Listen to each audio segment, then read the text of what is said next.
Why you booing me, Cecily? You deserve it, Frank. Damn, that's crazy. You deserve the world, Cecily. How about that? Oh, that's nice. I love this. I love this. This is the best sitcom Way ever. to switch that up. Great. Reminds me of Perfect Strangers. You know, I love that show. Oh. Yes, it's looking like we are live now. Let me turn this volume down. Yay, that's success. All right, let's see if I can get back to where the people are. Yes, let's stop that share. Hey, this is the 13th edition of Stand Up Comedy Sundays. Oh no, this is Sucks to Be Quarantined. I'm so sorry, y'all. I'm 43. I'm Kat Mosley, and I'm the senior member of the Sucks to Be Quarantined crew. Yes, we have a very exciting show tonight that's in celebration of Black women's voices. It is time for y'all to do this. Now listen to the sisters. It is long overdue that people pay attention. So I'm glad y'all, audience, if you're out there, throw your thumbs up if you're excited about tonight's show. Yeah, we have a bunch of hilarious comedians coming through. Plus we have seasoned Black Lives Matter activist and strategist Leslie Mack coming through to talk to us for a few minutes. I know, it's such a relief, like, to have somebody with the wisdom actually come in. Y'all don't want to be getting all your activism wisdom from some comedians. Right? We ain't exactly about that. That ain't exactly what we do. So there's one thing that I want to tell y'all about, which is an interesting thing about how we are celebrating Black women tonight. We are celebrating with 2 Black male hosts. And I just want to go ahead and let y'all know, I come from a tradition, the Southern Baptist tradition, where we celebrated Black women. The men were a part of it, holding us down. So the men were the ushers for that day. The men handled different things about the church. We didn't let them cook, but we did let them spoon up the food for us. So, and Setoiyo and Darryl are awesome in that they understand how much hosting is an act of service to the comedy show. So I just thought, it's so fitting to have them bringing up some of these superstars that we have here tonight.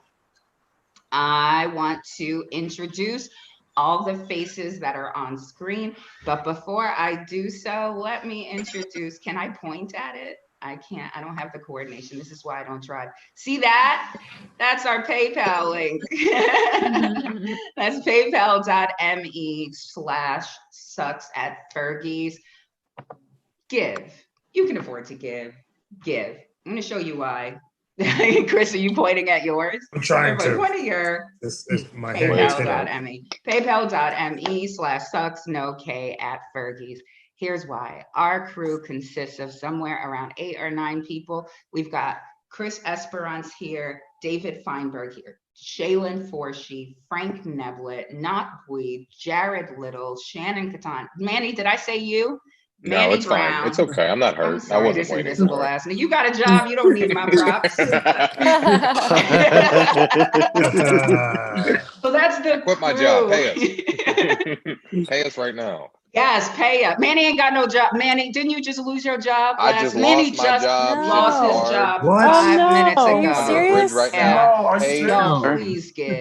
please give from Manny. Is that a joke? Wait, is that a bit? No, seriously, is that real or? Yeah. Like, we're Guys, concerned. it doesn't matter. Pay us. We're the best. That's always what I do. Okay? I was gonna say let's talk I'm later. still doing work. Always what I do is Yeah. make fun of unemployed people. Yes, in fact, that's what we do. All right, but y'all please give for Manny and others. So that group of people spends around 10 hours a week working to put this show together. And then we have our host panel that puts in somewhere between like 5 and 8 hours a week on doing this show. We've got Betty Smithsonian, Seamus Millar, and Brandon T. Gorin in the room so far. I held off on saying his name because I'm going to be turning the reins over to him, but I kind of can't wait to say your name. What's up, cuz? We have Setoiyo here. Hello. Who's going to be hosting first half. Yeah. It is I. Hi. Yeah, we're here to do it, man. We're here to do it. I'm ready to rock and roll. I'm very, very excited. I hope that you guys are excited as well. Like Kat's broken down, we have a great show for y'all, showcasing a lot of powerful Black voices, Black women voices that it's long overdue, that we gave them their just due, and they are funny as all get out. Now, as you know, all of you watching on the internets on your screens there, a lot of you know a Black woman who is fucking hilarious and talented, and you wonder, God damn, if everyone could see this woman, they'd love her a whole lot.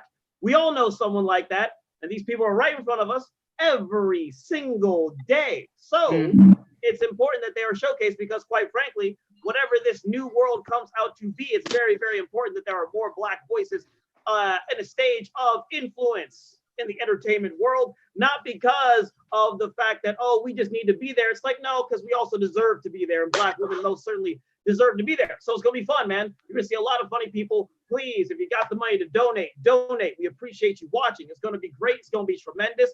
I feel good. I've trimmed my beard for this occasion, and I'm drinking scotch. So let's do it. Yes, let us do it. And on the good cheer and goodwill, hello to the whites that are watching. So glad of you to once again join. And for those of you sticking in, good on you, because I know that you're getting tired of being told how awful you are.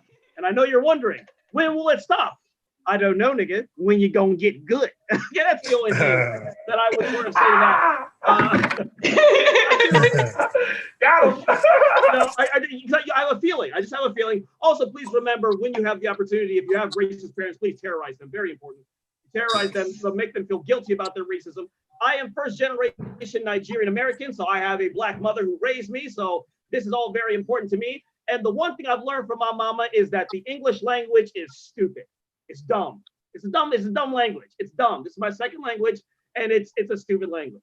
We do dumb things with this language. Literally used to mean exactly, to a T. Literally used to mean literally. And now literally means figuratively, which is to say in a manner of speaking. Yeah. And that is literally the dumbest thing I've ever heard in my fucking life. Dumbest thing I've ever heard in my life. Why? I'll give you another example. A few years ago, actually, 9 years ago, I went to the Reason Rally in Washington, D.C. And the Reason Rally was a place where a bunch of secular people, that means non-religious people, would get together and be a forum of shared community. What it actually wound up being was a bunch of white men speaking. So I was very unhappy with the overall experience. But I remember being with my friend, and she told me, hey, Setoiyo, get ready, because when we go to the Reason Rally, we're going to be at the Lincoln Mall. And I said, oh, that's what's up. We're going to be in a mall. And what your boy do? I got dressed up and my best friend, I had a pair of white pants. I had a pair of white Cortezes. Oh, these Jones was fire. I was wearing a silk blue shirt because we about to be in a mall, and I'm going to be swag right now, okay? Go up to this field. And we're hanging out in a fucking field for an hour, and I look over at my friend, and I said, hey, Jen, we should probably start going to the mall right now. And she said to me, nah, we're at the mall right now. And I said, no, this is a field.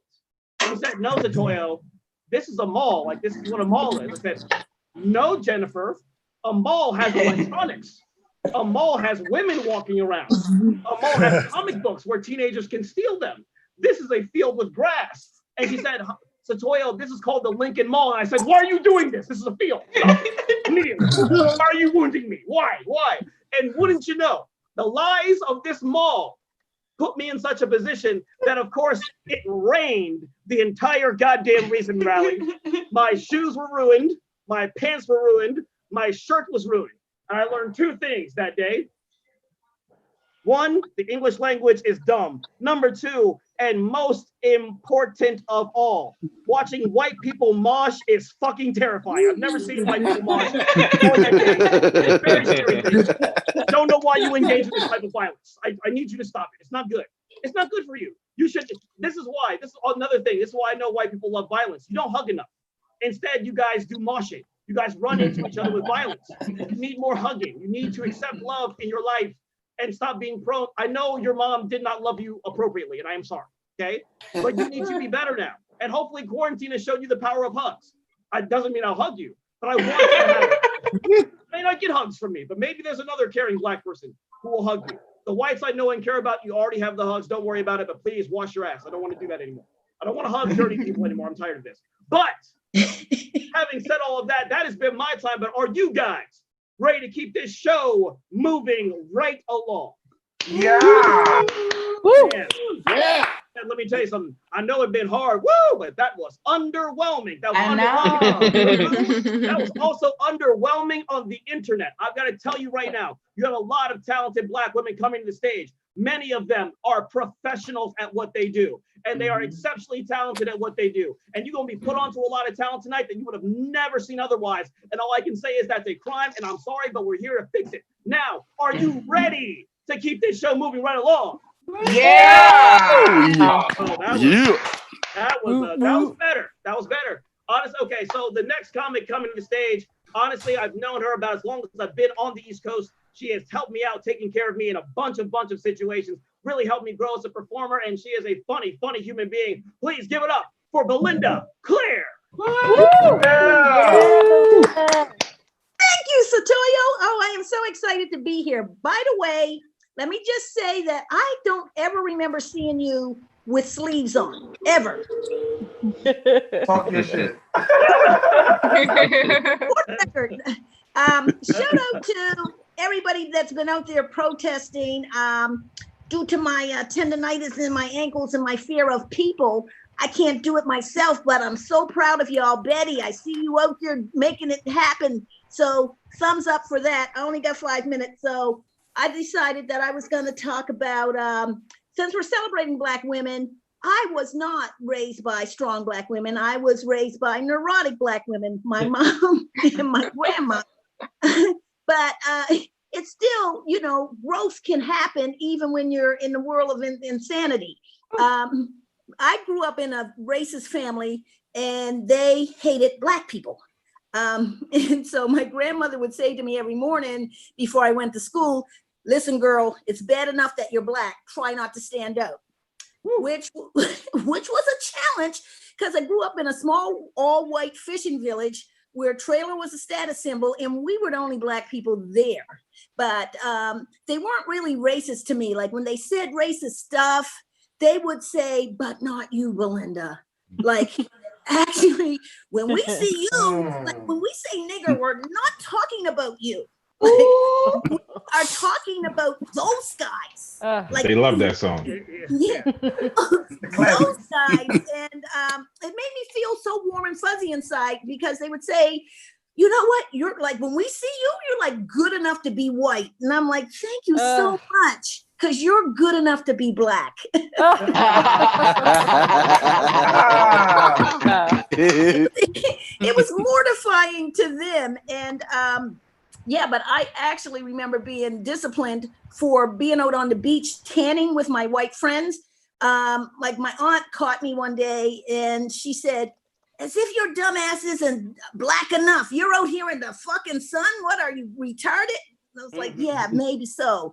But yeah, so I've always been proud of being Black. I mean, I sort of didn't have a choice in the matter, even though I wasn't raised in a family that really endorsed it. Like, but it prepared me for the world of racism because it didn't hurt my feelings when other people discriminated against me because it happened enough in my home that I'd already built up a really strong tolerance for it. Like, I remember my first bully that used to make me cry every day. When I finally stood up to her and I said, why do you always pick on me? And she said it was because she hated Black people. And I said, but Grandma.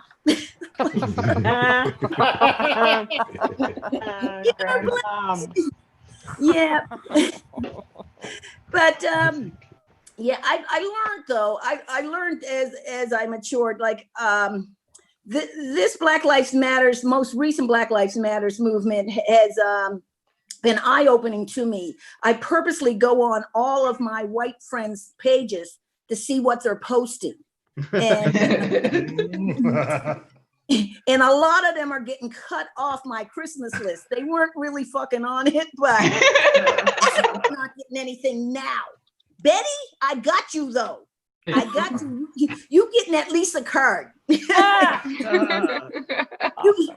You getting at least a Christmas card or something because I'm Jewish. I'll take it. I'll take it. I know. I got you. Shalom, girl. Oh, that's right. That's because I was like, isn't Jewish white? Okay, got you. You don't celebrate Christmas. Touche. Happy Hanukkah. All righty. So yeah, I digress. I don't even know. Is my 5 minutes up yet? You got a minute. I got one more Keep minute. Keep going. Just keep going. Okay. Well, I actually have to say that I am delighted to be here, and I'm happy with what's happening in the world right now because it's opening up a dialogue. I come from a family mixed with everything. I've got a lot of biracial nieces, nephews, and all of that. And it's interesting, their perspectives, because growing up in Canada, like racism, it's a little bit more subtle. You know, it's like when the teachers ask you what Africa's like right, Belynda? Like, and my friends, like being the only Black person in my little hillbilly town was a lot of pressure because friends ask you, and anyone who grew up in an all-white suburb knows that your white friends will ask you questions. Like we watch Good Times and they would say, hey, what is chitlins? And I thought chitlins was a chicken dish. Yep. Yeah, like I thought chitlins was a chicken dish. So when I moved to Philly and my aunt made chitlins and I realized that shit was actually in them, I was like, y'all know we're free now, right? We got pork chops and bacon. We don't need it's my point. I'm just saying. Everybody in here have chitlins? Yeah, I mean, No. Unfortunately. yeah. Okay. Oh, that's time, Belynda. It was time on chitlins. That was where Lamar's calling time, y'all. You know that shit, Nick. Get the fuck back. Do me a favor, please give it up one time for Belynda Cleare. Yeah. Woo-hoo. Gotta give it up for Belynda, man. That self-hatred amongst Black folk, it is real, especially in Canada. Also, what is real is the tank top slander that is going on in this room. Only about 45 seconds of someone said to come with this type of slander, but I love it anyway. We are here, and we are going to keep this gravy train of hilarity, this night of utter riffraff and power going forward. Your next comedian coming to the stage, she is phenomenal. She has a show that you should check out called The Comment Section. She is one of the funniest people, always makes me howl and laugh. Please give it up for Nicole Phoenix. Woo. Hey everybody, what is going on? Like literally, what the fuck is going on? Like what is happening? Katanya, thank you so much for holding this space for laughter. I think it's really important to do so. I'm finding it really hard to write jokes, so this might be 10 straight minutes of me just ranting because again, Black mental health is important. Yes. I find it funny that everybody loves angry Nicole. Like just everybody is just like, fucking say it. Like just say it. And at this point, there's not much to say except, oh my God, I am so fucking tired. Like, here's the thing, and I just want to get this off my chest.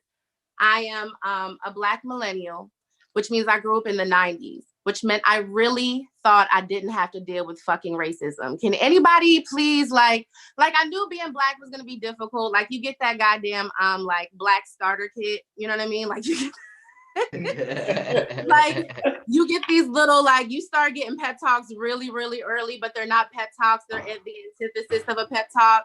It's more of like your ancestors are watching. It was like, I am 7. This is a lot. This is this is so much. But when you're like a kid or a teenager, especially during the 90s, everything is rainbow, right? Like for real, not in the way that we think about it now. It had a different meaning it was like the melting pot. And they really pushed this shit hard. Like any show you watched in the 90s for kids, it was like one white kid, one black kid, one Asian kid, one Hispanic kid. You know what I mean? Does anybody remember this? Am I tripping? Yeah. Happy Planet. Yeah. You really thought it. It was like, okay, shit, the melting pot is lit. And then you become an adult. You're like, what the fuck is this? I don't what is this? Like, I really don't have time. 2020 was supposed to be the time for me to, number one, get my credit together. I was supposed to fucking finally get some abs. Like, I had so many dreams and plans, and now I gotta fight COVID-19, racism, and goddamn, all the terrible shit I'm seeing on TV but can't stop watching. You see what I'm saying? Like, it's so many levels to what's going on. So I try to focus on what makes me happy and what brings me joy. I think Black joy is very important. And I posted about this earlier, but I said, like, Dusty Love, like, ooh, wow, that makes me so happy. Like, if you don't know what Dusty Love is, it's like you're really young. You're between the ages of like 19 and 23. Because honestly, being 23 is the most ridiculous thing you can do in public. Like, it's crazy, right? Sorry, Frank. I know you're the baby of the group. I'm getting ready to say, but you're not wrong, though. You're definitely not wrong. Any decision you're going to make, anything you're going to do, it's fucking wrong. Like, just lean into it. Not yet. 23 yet. Said Frank's not 23 yet, right? Of course. So I love seeing a young, dusty couple. Like a young, dusty couple. Like, she ain't got shit. Yeah. He ain't got shit. You know what I mean? They ain't shit together. All they have is like youth and each other. You know what I mean? Like they wake up just like, fuck it. They wake up fucking. They wake up fucking. Damn it. So you wake up fucking, and the rest of your goddamn day is just like literally trying to make $1 out of 15 cents. Do you remember that shit? It's like, ooh, it's so much passion. It's so good. It's so codependent. I love seeing it in public. And I saw it in the grocery store, and it was like this young couple, and they were like trying to make it happen. I'm triggered. I'm sorry, Frank. You got a year before you get triggered. Damn. But it's like, I ain't even 23 yet. I'm fucked. Check it out though. It's this young ass couple, and then they grocery store, and they're talking about some really high stakes shit about like how many cans of tuna they gonna get. I'm like, God damn, oh my God, this is tragic. And here's what gives me so much joy. When I see the couple, I always go by the young lady. I go right by her ear, and I just say right.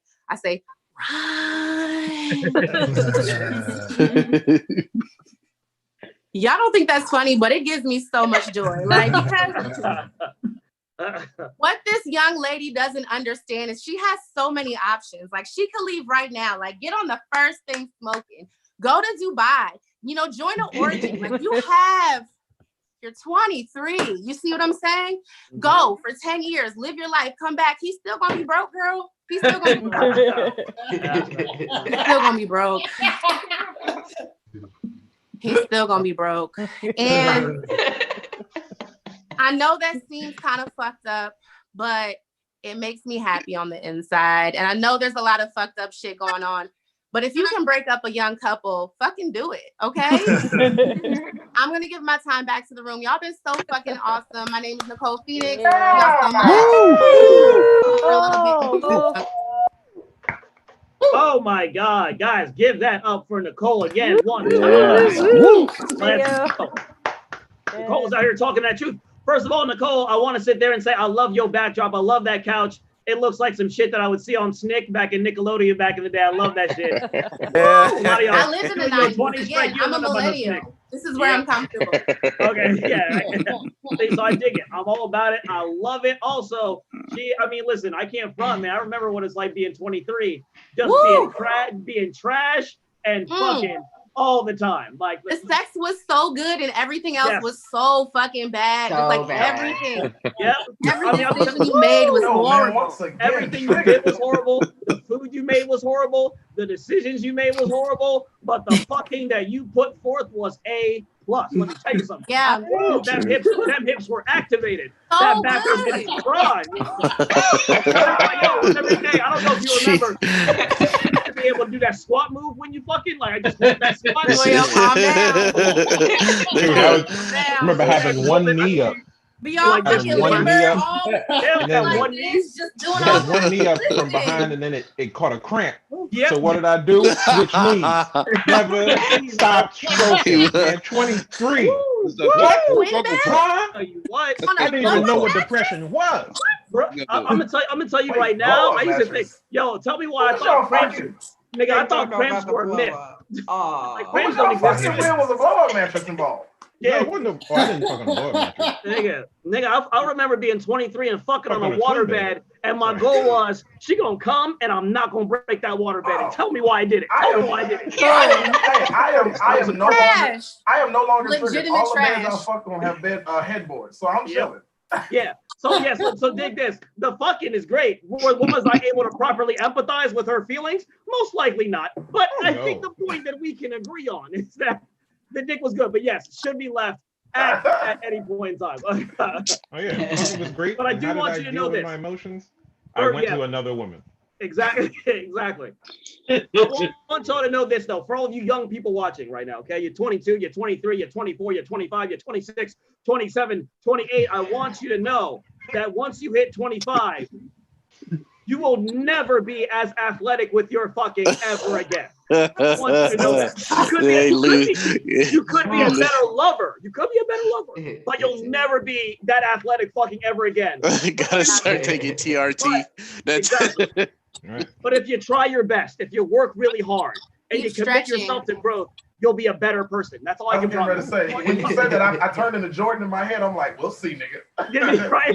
This We nigga gonna said, see. I'm taking that personally. Okay, that's a personal insult right there. That's some slander shit right there that we talking about. No, but I want that. I want that for y'all. I want that for everyone involved. Now, I do want to make sure that we keep this moving right along in the most appropriate way possible. But I do want to make sure that I have everyone in the room that I need to keep this bad boy going. So I don't know, cuz I'm gonna ask. I don't know if we got who do we have in the room? Ooh, we got an arrival. Oh my God, we've got more bodies coming into the Ooh, room. oh, it's getting more chocolatey up in this Listen, motherfucker.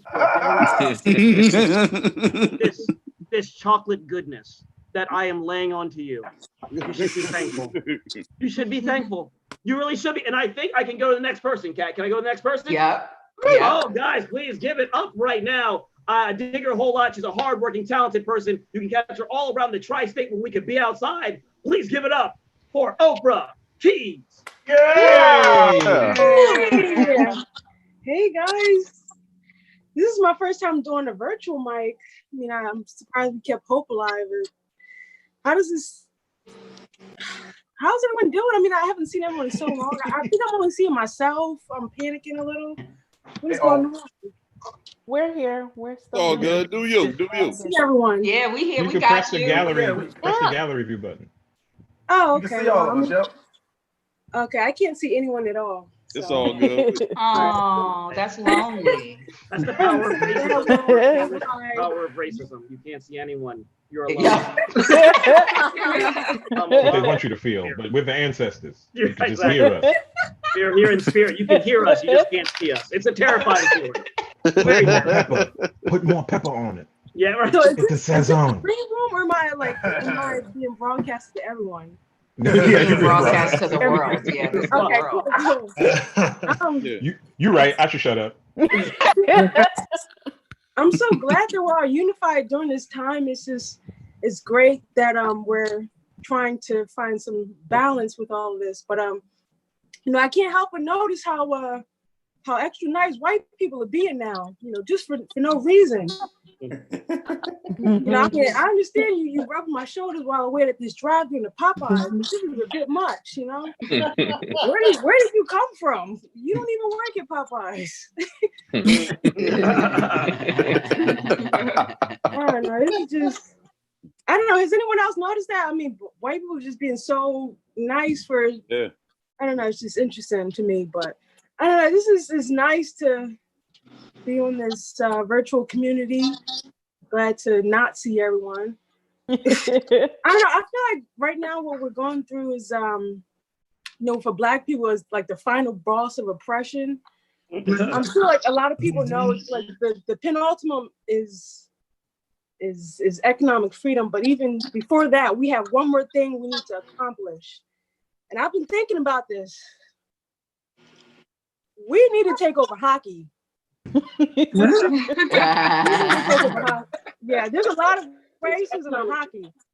Throwing bananas at Africans will be a thing of the past. You can't be throwing banana peels at the whole team if they're all black, you know. So, I've been thinking about that. Another thing I want to say is, I know we're all aiming to support Black businesses as much as possible, but right now I think I'm going to keep buying my weed from white women. Customer service is great, man. They give you snacks and juice, peppermint patties with the weed. I mean, white women are very accommodating. I will say that. Who's this here smiling on the screen? Is white women? All the white women are talking about all of a sudden.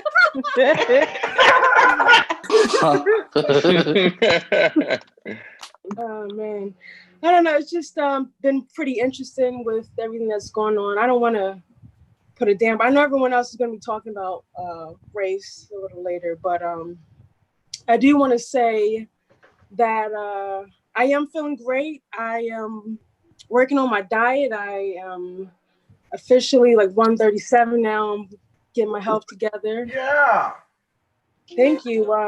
You know, this journey has been great, but I can't help but notice how some people will try to watch my diet for me.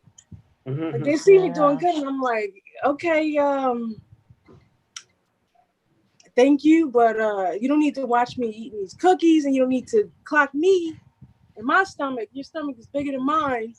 That's what I've been working on. Yeah. I don't know. I don't want to get into old stuff, but yeah. What else has been going on that's new? I started a blog recently. I'm happy about that. Yeah, I'm going to be talking about self-improvement. And I want to talk about my name a little bit more. It's just a little interesting for people to see that if they don't know me. It's kind of hard to explain that to new people. I don't want people to think that I have money all of a sudden because, you know, my mom, she named me Oprah, but I don't understand why she would put so much pressure on me because, you know, you can't be a broke Oprah because I can't be a street sweeper. Oh, there you go. She's sweeping the shit out of that street. There's no Oprah. She's sweeping the shit out of that street, man. No, I don't know. I think that's all I have in my notes right now. This is kind of new for me. I'm not standing up. This is new. So I guess I'm gonna wrap this up. I was expecting to go on at I think 10 o'clock, but that's okay. I think that's cool. All right, excellent. Guys, let's give it up for Oprah Keys. Heck yeah. Hey, girl. Give it up for Oprah accomplishing those fitness goals, taking care of herself during the time of pandemic and potential race war. Very, very important. Also, she brought up a very interesting thing, which were our resident whites that we have with us. We have Shealyn and we have Betty Smithsonian, our resident white folk. And we have them here because they are funny, talented individuals. And it's also important that you know that we have white people that care about us as a collective. It's very important that and also we have David Feinberg. I forgot about him. It's also white. In my defense, I try not to acknowledge white men whenever possible. What I'm saying is we have a lot of killing it. We have a lot of whites and another white. We have even more whites than I thought we had. Isn't this tremendous? Isn't it fantastic? For all whites. I hope I just speak for dumb Jewish clown. Nah, sorry. Yeah, that's how it works. This is part of the protest. All the whites. This is part of the protest. When people mention white people, everybody in the class just turn to you. Yeah. Oh yeah. That's true equality. I should also say, I was spotlighted after she mentioned being poor and sweeping streets. Y'all kiss my ass, all right? I get it. She said, white women, you put the white women up. She was like, you can't be broke. And they was like, Boom, Darryl. There it is. Please buy his album. Who's doing the Please also- spotlight? Is it Kat or Chris? Well, 'Cause hold it's on, fucking hold perfect. on, hold I mean, your on. beard look like you came with a sign. I ain't gonna hold you. Listen, we gotta keep all this in mind. Let's keep all this in mind. Darryl has not been outside for a long time. Okay, I went outside today. That's no, you didn't. I don't believe you. Not like that, you didn't. I don't believe you. Not like that, you didn't. Your mama raised you better than that, nigga. No, she didn't. No, you did not go outside. Oh Okay? no. Well, one, there's the face mask. Two, this is my protest. Look, Okay, well, you know I'll what? take away society. This is what the fuck I'm gonna look like. This is what you have to deal with. See, this is when black. See this. This is also to show you that black women are stronger than black men. Because the next performer I bring up is a black woman who has not let it go off the rails like Darryl, and she has had every reason to. She is funny. She is smart. She's written books. I'll never do that. Please give it up right now for the great Cecily Alexandria. Yeah. Setoiyo is Cecily Alexandria, sir. Sorry. Get it? Sorry. Right. Sorry. Homework My time. apologies. Don't mess up the black woman's name. You're absolutely right. Ayo. Anyway. Got her checking fools from the jump. You should be ashamed of yourself. It's great to be here. If you can tell by my voice, it's great to be here. I'm so excited. I like to bring things down to a nice, respectable level. So just bear with me so that, you know. Yeah, so I don't remember what I was, yeah. Oprah was talking about weight and stuff, and that's a thing that happens in comedy where like somebody will start talking about something you were going to talk about, and then you're like, oh. So I guess I'll just talk about white women. White women, they've been really finding their voice lately, and I think it's great. I really think that white women should really get louder. So I know where you are at all times. That is important. Whenever a white woman's being quiet, it is concerning. What are you doing in the dark? Who are you about to call, Betty? Who are you calling? No, I did a diversity show back in the days of comedy, and it was all people of color because that's how we do diversity now. Separate but equal. So we were in the green room, and we were all talking crap about white people because that's what we do in safe spaces. Betty wasn't there. I'm just kidding. I love Betty. This is I do. I'll take it. Hit me. Do it.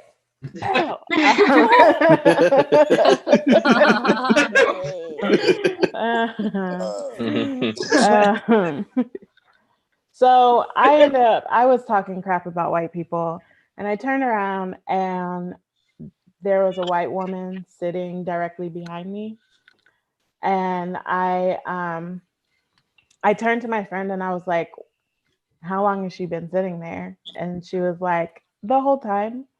And I was like, excuse me, one, that is a direct violation of Black Code. You are legally required to tell someone when there's a white woman sitting behind you. That is disrespectful. And second, what? A white woman being quiet. It's a phenomenon. especially in people of color spaces, is just yeah, it's amazing. So that was fun. So I have I do believe that I should actually change my resume to add making white people cry in my unique talents section.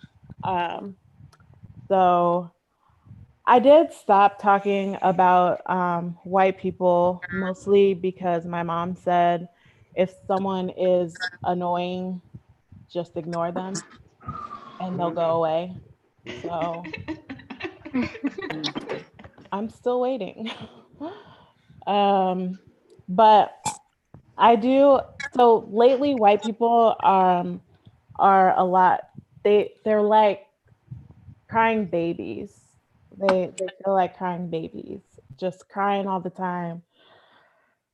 And it's yeah. I just what happens to crying babies, you guys. They drown.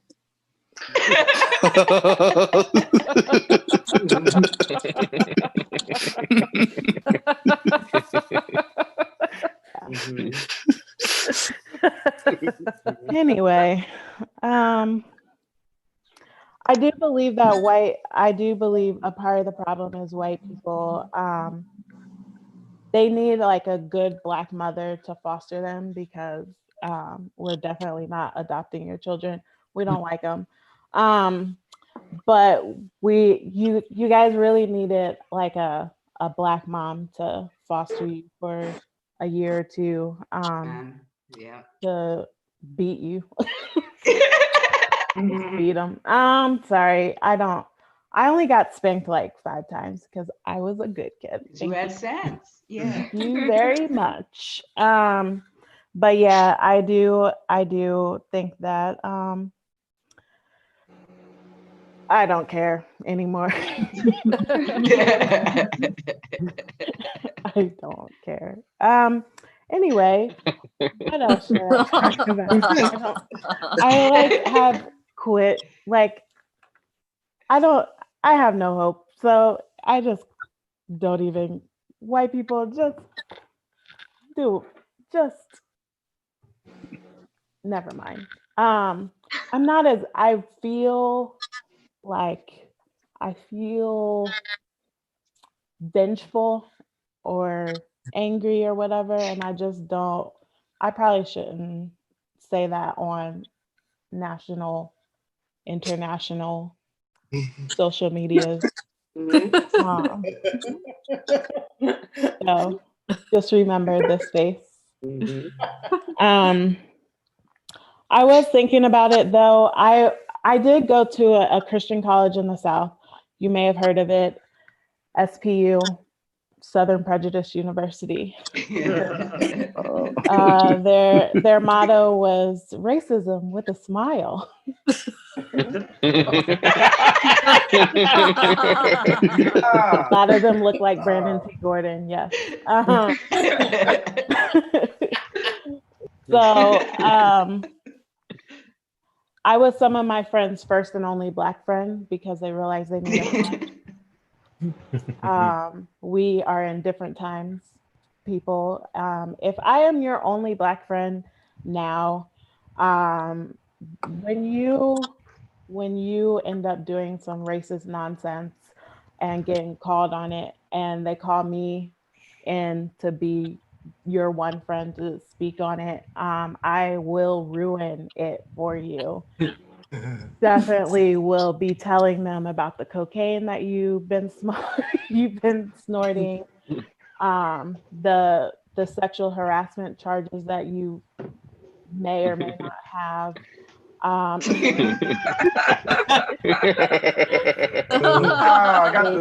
Feinberg. Yeah. Seamus. Yeah, I will be I will just be making sure that you go to jail on a civil case. That would be my goal. So maybe all my white friends who I'm their only Black friend. Get another one.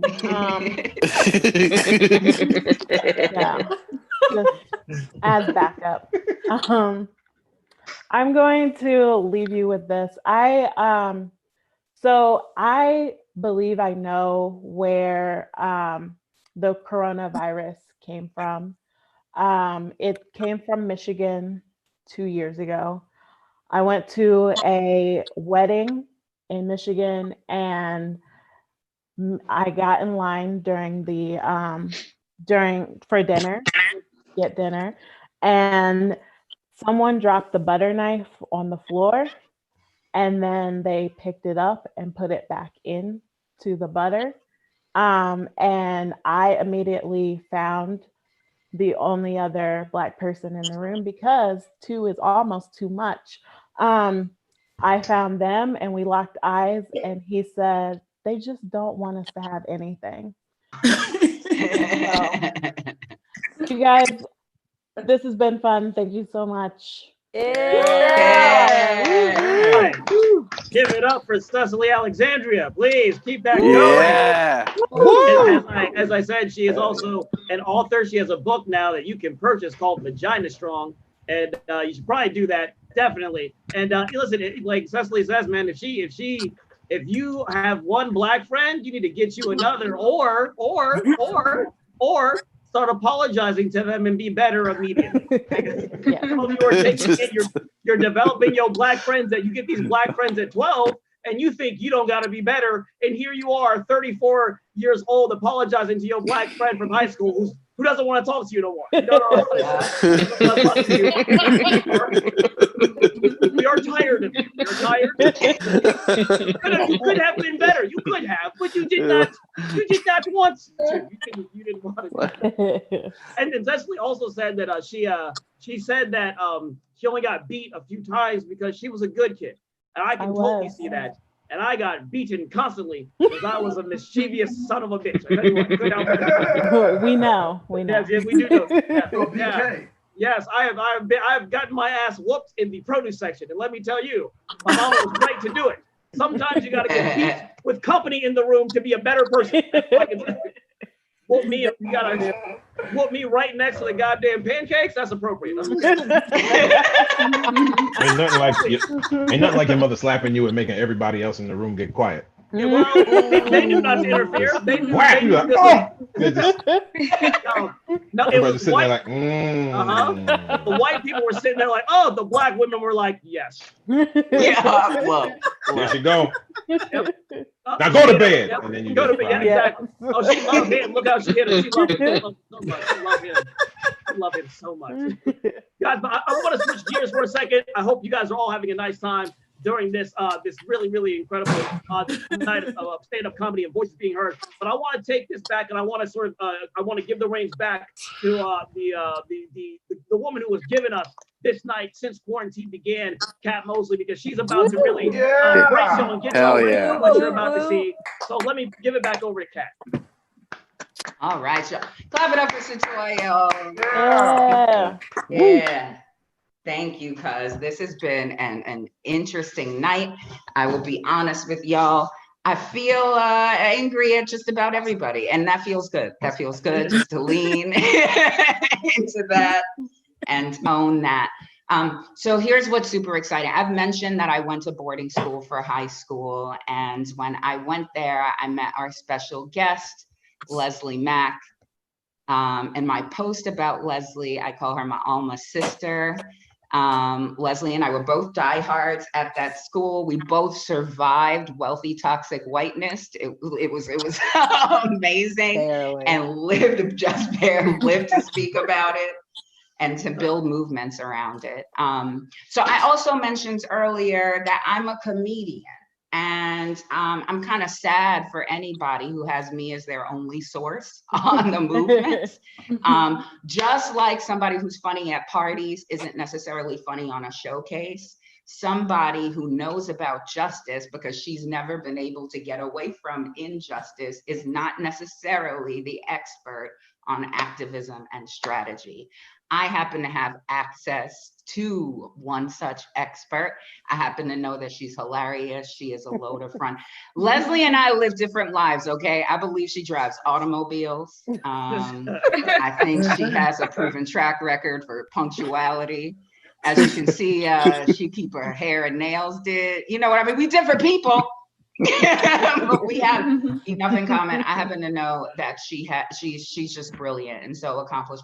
Please check out her site. Is it lesliemack.com? Check out lesliemack.com to find out more about her. You've probably seen her on The Daily Show. You've probably seen her in various news clips and around YouTube. I'm gonna go ahead and Leslie, I'm gonna turn it over to you with one of our favorite questions over the past 2.5 or so weeks. Oh, I'm almost excited. 3 weeks now. I'm excited. How are you, Leslie? Wow. I might have been ready for almost any other question, Kat. So that's weird. But I've been telling people that I feel like 50% whiplash and 50% gaslit. That's pretty much where my general feelings have been kind of residing the last, month or so. It's been, inspiring to see people taking action and really like leaning in and listening to the things we've pretty much been shouting for 200 years. And also, a little gaslighting because, we've been shouting it for 200 years. Mm-hmm. So, so just kind of sitting in that morass of kind of wanting to build movement spaces to ensure that, action that's being taken is useful and helpful around the country and at the national level, but also like, what the fuck were y'all waiting for all this time? Mm-hmm. So that's how I'm doing. That's how I'm feeling. Mm-hmm. I'm sure I see a lot of nods from all the Black people because y'all are probably feeling exactly the same way. So so all of us organizers have been definitely feeling that. And also it's been, the whiplash part is just the swiftness with which some of these like turnarounds have happened. And, some of them are very hollow. I've been putting them in 3 buckets. So let's talk about the buckets. This is fun. Mm-hmm. So I've been putting them, especially these like kind of corporate, like institutional responses, right? So there's like 3 buckets. The first bucket is like a PR company just wrote it. It's like hella bland. It's just like, hi, I'm brand X. We believe Black Lives Matter. Keep buying our shit. Cool. That's one. There's like a second bucket that's like, oh, hey, remember us? We believe Black Lives Matter, and we're going to throw some money in a couple of different places because we think it needs to be there. And that's it. That's all we're going to really do. And then the third bucket, which is the smallest bucket, are people that are like, hey, Black Lives Matter, we're going to give some money. And also, like, our shit is really fucked up, and we really need to do something about it, like internally, and start making some changes. So it's been wild just watching those 3 buckets fill up, and also watch them being treated as though they're the same. So that's one of the things I've been really talking with people a lot about, is like being a little more discerning in, handing out the little, like, whether you call it a ticket to the cookout or a takeaway plate from the cookout or some ally cookies or whatever you want to call them, is just being a little more discerning in how we discuss people's responses and pushing these institutions, corporations, organizations to dig a little deeper and do some introspective work, because it's really missing right now. Yeah. I also just wanted to like open up the floor to all of you fabulous Black people that are in here. What questions have y'all heard? Because I know your phones are blowing up. I know your DMs are piling up. I know that one dude that you played kickball with in 7th grade, that you friended on Facebook eons ago, is in your inbox right now asking you if that one time he hit you in the corner was racist or not. So I'd love to just hear, what are the questions y'all hearing? And maybe I can give y'all some help in responding to them, and we'll see where it goes from there. So I'm here for you. I'm here for you. Yes. What have y'all been hearing? What's in your inboxes? I have a question. Okay. And I know you don't know me, but everybody else is probably very nervous right now. Not being an asshole, everybody. Everybody be cool. I'm not being an asshole. So, not him for the first question. Leslie, this is David James. You gotta check out his Each Strand video about white women shaving their heads for Black lives. It is. I can't wait. That sounds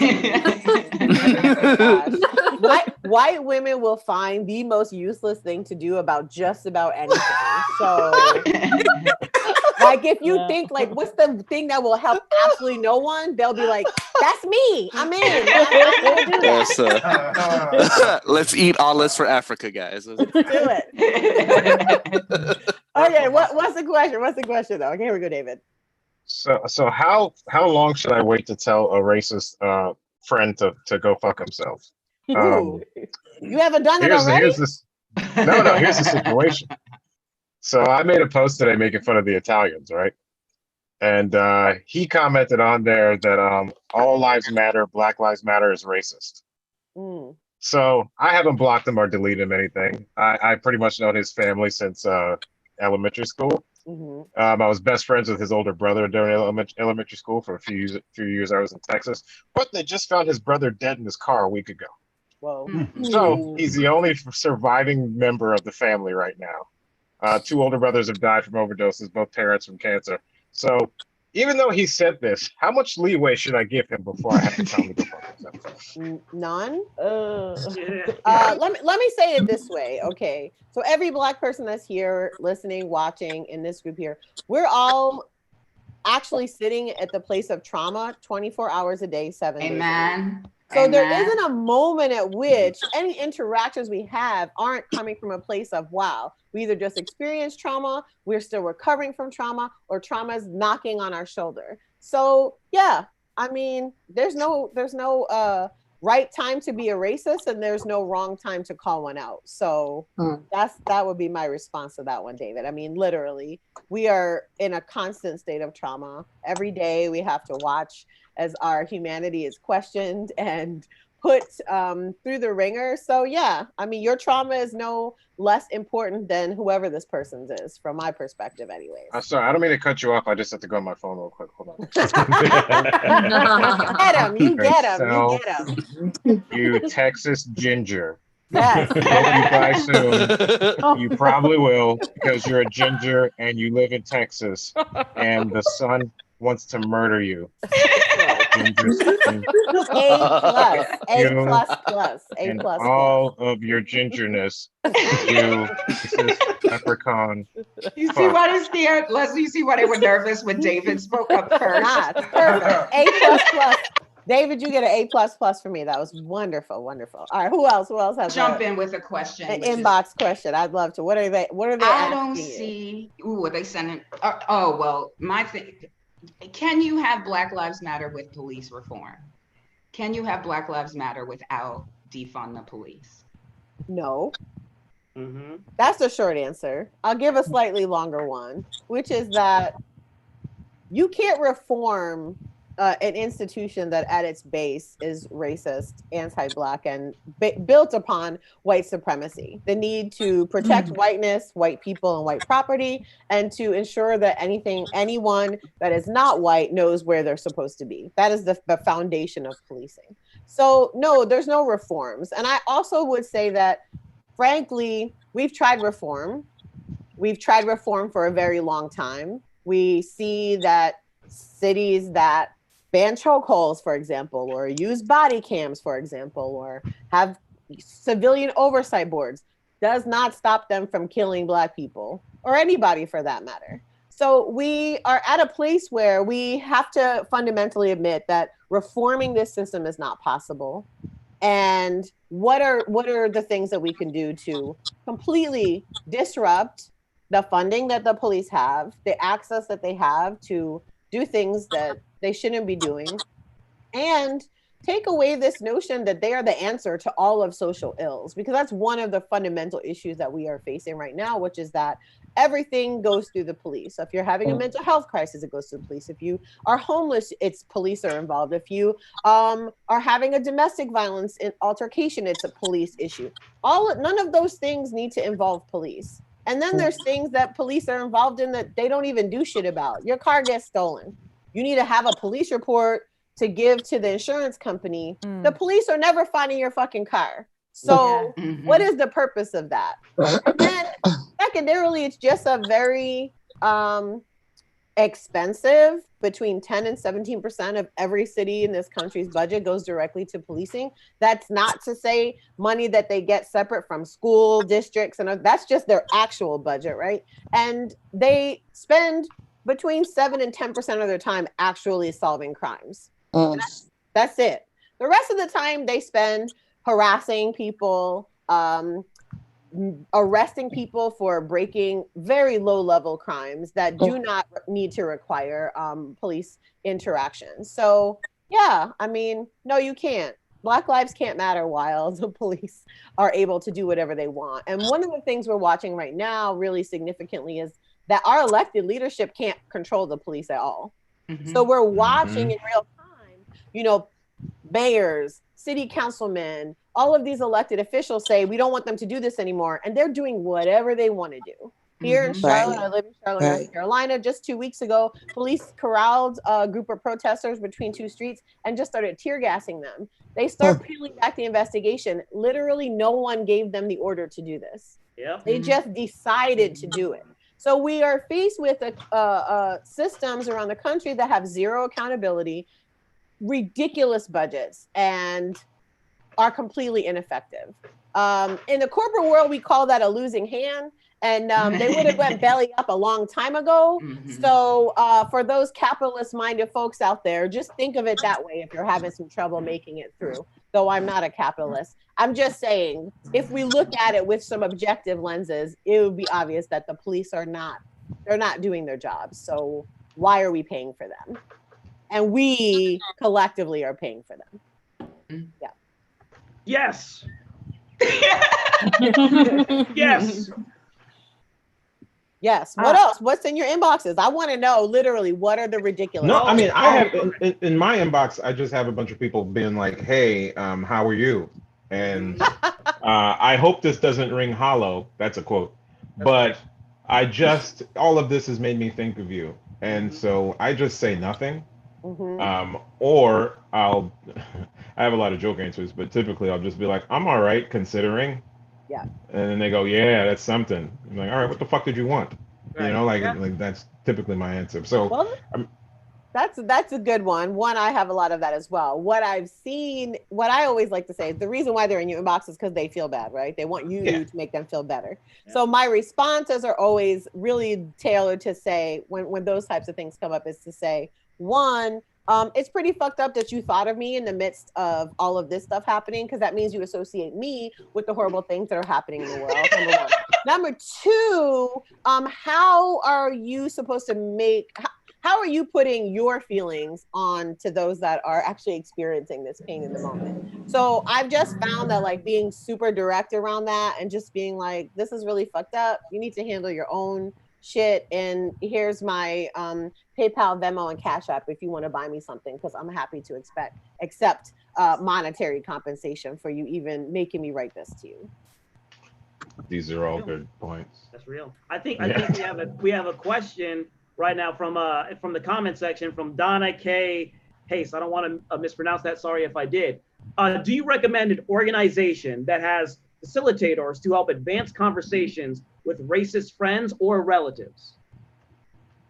And Leslie, I want to jump in. Leslie, do you mind if I jump in? No, go ahead. Leslie, an interesting thing to me about this is there are people who are posting videos of Black women yelling the things that their Black friends have been saying. There are white people who have Black people around them in their lives that they're not hearing from. And then this is not, Donna, I don't think we know each other. If you're in a position to give me a job or otherwise help me pay my bills, I'm sorry if this is stinging, but maybe let the pain help you. So I'm curious. I like the idea of people seeking out organizations. And then I've also been itchy about this. We are right here in your lives all the time. If you look, Leslie described the whiplash. Part of my whiplash is I've been nodding so much every time a Black person except Candace Owens speaks about this. So I just wanted to jump in and say that to you, and then please take it away. No, that's definitely real. I mean, I guess I just am at a point of, at this point in the year of our Lord Okoye 2020, if you are still a racist, like, what the fuck is a conversation really gonna do? Like, I just want to be real clear. Like, you at this point have to be super committed. You have had to like look at everything that's happening around you, look at the world as it exists today, and have actively and willfully decided, I'm gonna be racist anyways. So as far as conversations with racist friends or relatives, like, I mean, if you want to waste your time, have at it. But what you need to be concentrating on more are people that, one, aren't racist, two, are ready to do things better, and focus your energy there. There are people in your life that want to step up, that want to do something, that want to take action. Why are you expending your energy on the assholes when you have people around you that aren't?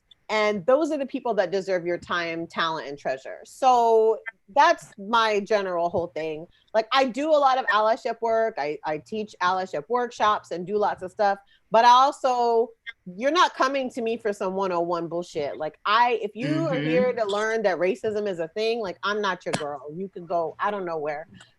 Maybe the Women's March people can help you. I have no idea, but I want to talk to the people that have already jumped over that hurdle. They've already reached that bridge, right? They're already here, and they're ready to get to work. And those are the people we should all be focusing on. So that's my answer to that question, Donna. Hopefully that's helpful for you.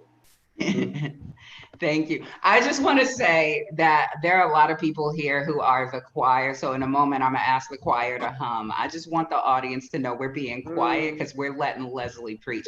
But choir, go ahead and hum.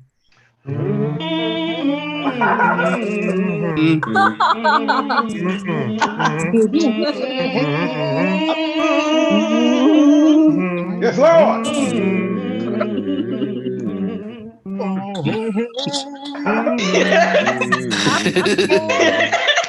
One more question for I have a Leslie. $50 offering. What'd you say? Was that the Holy Ghost? I didn't hear. That was the pastor asking for a $50 offering. I thought we was gonna do one hum like at the end of different shows. Oh yeah, that's a good one. You know what I'm talking about?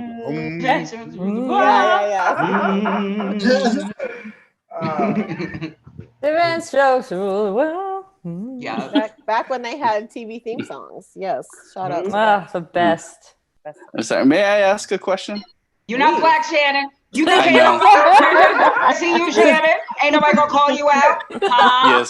Black question time. Hold Yeah, up, Shannon. that's You might could ask a question. Let me just double check and make sure. Black folks, do y'all have questions? Come up with something so I gotta say no. Dear Lord. If you don't have questions, it's okay. I'll let Come up with something quick. no questions. All right. Go ahead, Shannon. Shannon, don't fuck it up, but come on, let's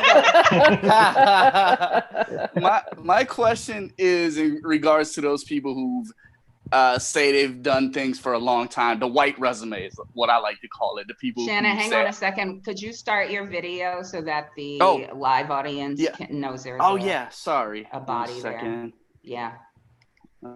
Y'all come up with something so by the time he's video come on, he can't ask his question. We have a reprisal comment. There we go. Yeah. Hey, while y'all humming, I'm gonna let them know where the PayPal is at. Let's go. Come on, y'all. Yeah, go ahead, Frank. Tell him about the PayPal while Shannon starts his video. If all hearts and minds are clear on this fine evening, you can go to paypal.me/ what is it? Oh, nigga. Nigga, this is why we stay broke, nigga, because you think about the check cash, nigga. It's on our screen. About the check. Sucks at Fergie's. There we go. Franklin. Oh, is that Cecily? Oh, here we go. I'm gonna talk to you after this. Cecily pulled out That the was government horrible, name. man. That was bad, man. Leslie, I have a question. How video much is on weed is too much?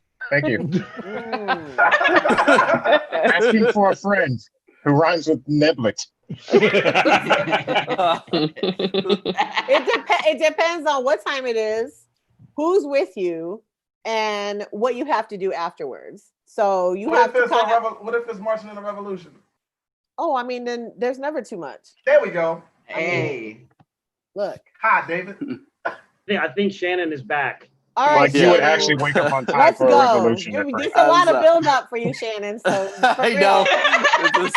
I'm so sorry, everyone. It's a two-layered question. So oh boy, first here of we all, go. oh, you're just so no, you're brilliant. You're brilliant. I told y'all to come up with Teacher's pet. You're incredible. I'm sorry. I love this.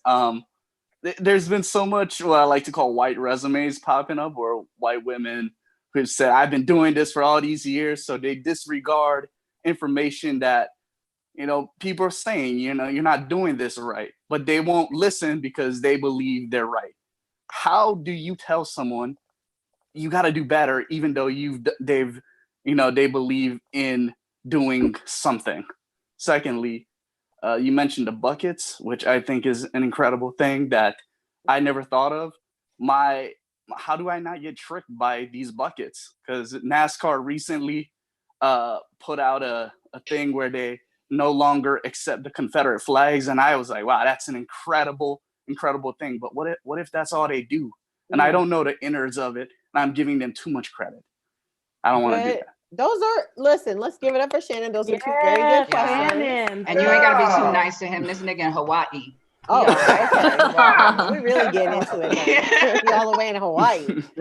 Okay, so the first question around white people and their resumes. I mean, I just be like real point blank. Well, you haven't ended racism, so whatever you're doing sucks. Mm-hmm.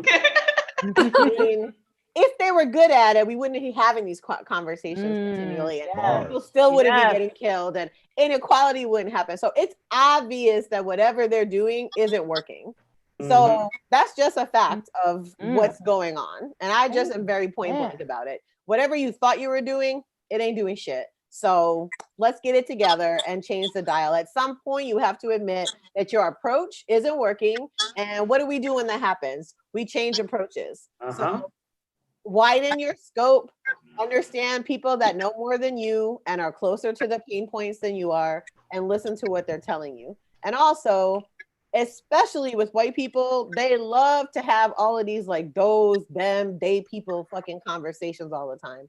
What they need to be talking about is I, we, and us. So I always push that back on them. Like, it doesn't matter what you've done.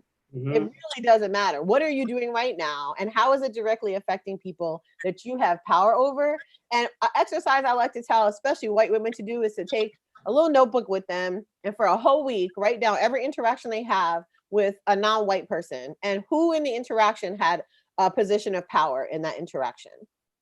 So if it's your barista, you had the power position in that interaction, right? If it's a waitress, if it's the towels at your fucking gym, whoever it is, push them further and tell them they need to like get it together, because they suck. So that's the first part of the question. The second question about the buckets is like, I always go back to like, impact over intent.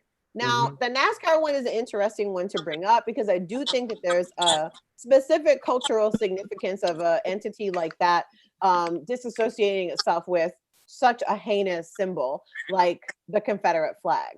However, here's the problem.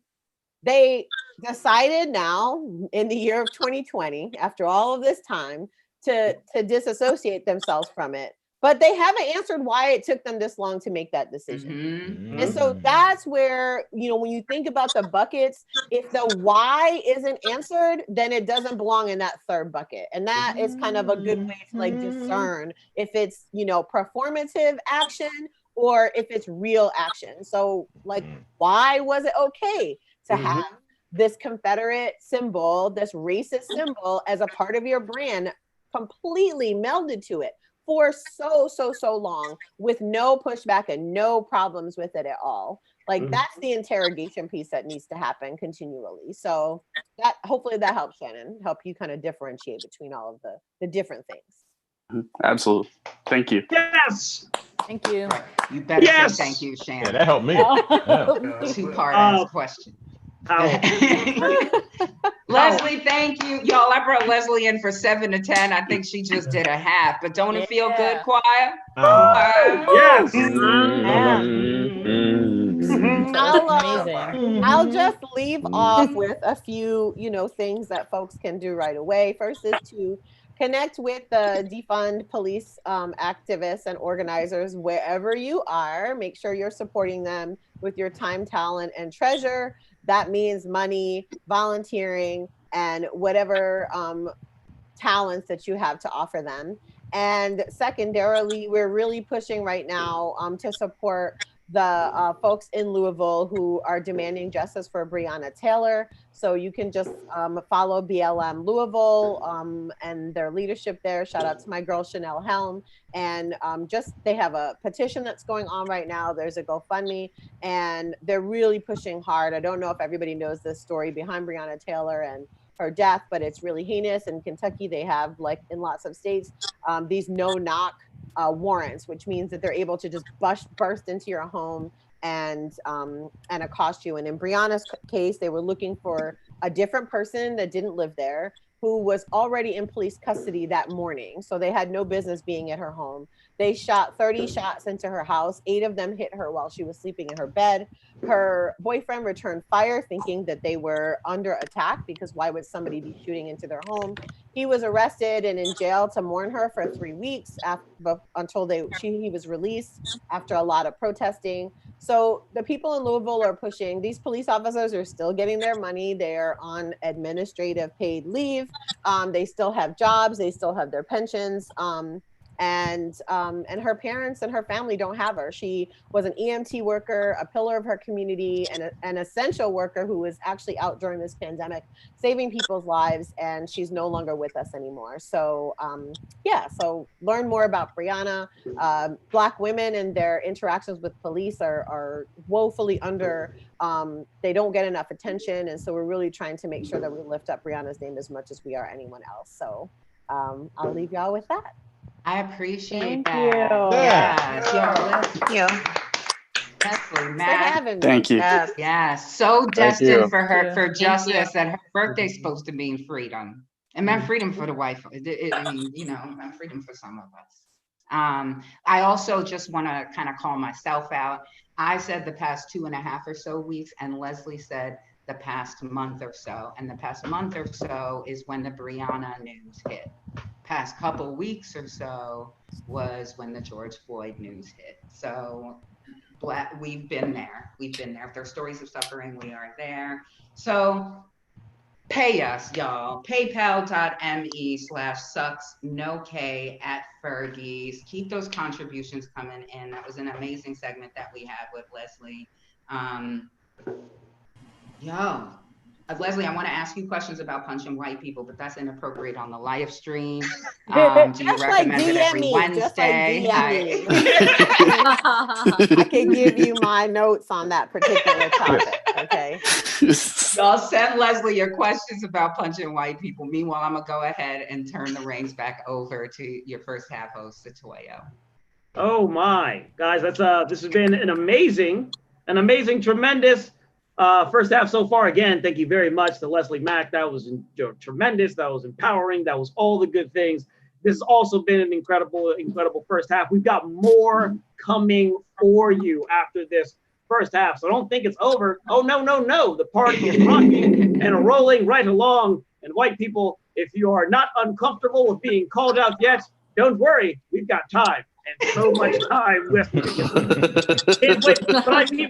I guess to know that this is a loving gesture where we want you to be better. At the same time saying, why the fuck haven't you been listening for as long as we've been alive and even before that? But I digress. I do want to bring up a very, very tremendous performer. She is going to be closing out, headlining this first half. You have seen her on Comedy Central. Yeah. Most importantly, she dropped her debut album. It is out now. Chanel #1 out here fucking up these charts. Try that shit right now. Look at that bicep. Give it up for Chanel Ali. Thank you so much. Oh my God, Setoiyo, your background is so crazy. Man, looks like you're trying to like create your own Raven Lounge. You gotta calm down. God, it's so good to be here. I am in the Pocono Mountains, but thanks to technology, I'm also in the Bay Area. Kidding. I'm not really on a bridge, near a bridge, which is kind of morbid, but I turn this background on. I don't know how to turn it off. So this is how we're Zooming. Am I right? Okay, guys, I usually live in New York City, but I'm one of those people that carries an inhaler every day. Some people like to call it asthmatic. I like to call it gangsta, you know. I take thug puffs, if you will. But yeah, I have an inhaler, and it just felt like it was too crazy when coronavirus hit, so I got out of there. But when I was in New York, people were not social distancing. They weren't doing it. I saw people at the parks holding hands, acting like they were in love. It was disgusting. I'm throwing up in my car as I'm driving. It's gross, you know? And it really got me thinking about the government. Got me thinking about chemical warfare. Like, why wouldn't we have some type of sophisticated bomb that we could drop on a crowded park and then boom, everybody takes a nap? We drive around, we pick up the bodies, drive them back to their houses, tuck them in their beds, put a note on their chest, says, "Don't fucking leave this house again." I'm spitball. And here's another scenario. We drop a bomb, boom, everybody naps. We drive around to the bodies. We tie their shoes together. We leave. Intuitively, I can feel I lost some of y'all on that second one, and that's okay. That's all right. I know y'all just tax-paying citizens. You care about your money. That's fine. I don't know. You guys smoking weed in quarantine? You smoking weed? If you are smoking weed, have weed in quarantine. This is the part I want you to participate. Go ahead and put a heart emoji in the chat. If you have weed or if you're smoking weed in quarantine, we are putting a heart emoji in the chat. If you have weed or have been smoking weed, all right, cool. If you put a heart emoji in the chat, I want you to know that I'm a cop and this is all being recorded. And when my set is done, you're gonna get a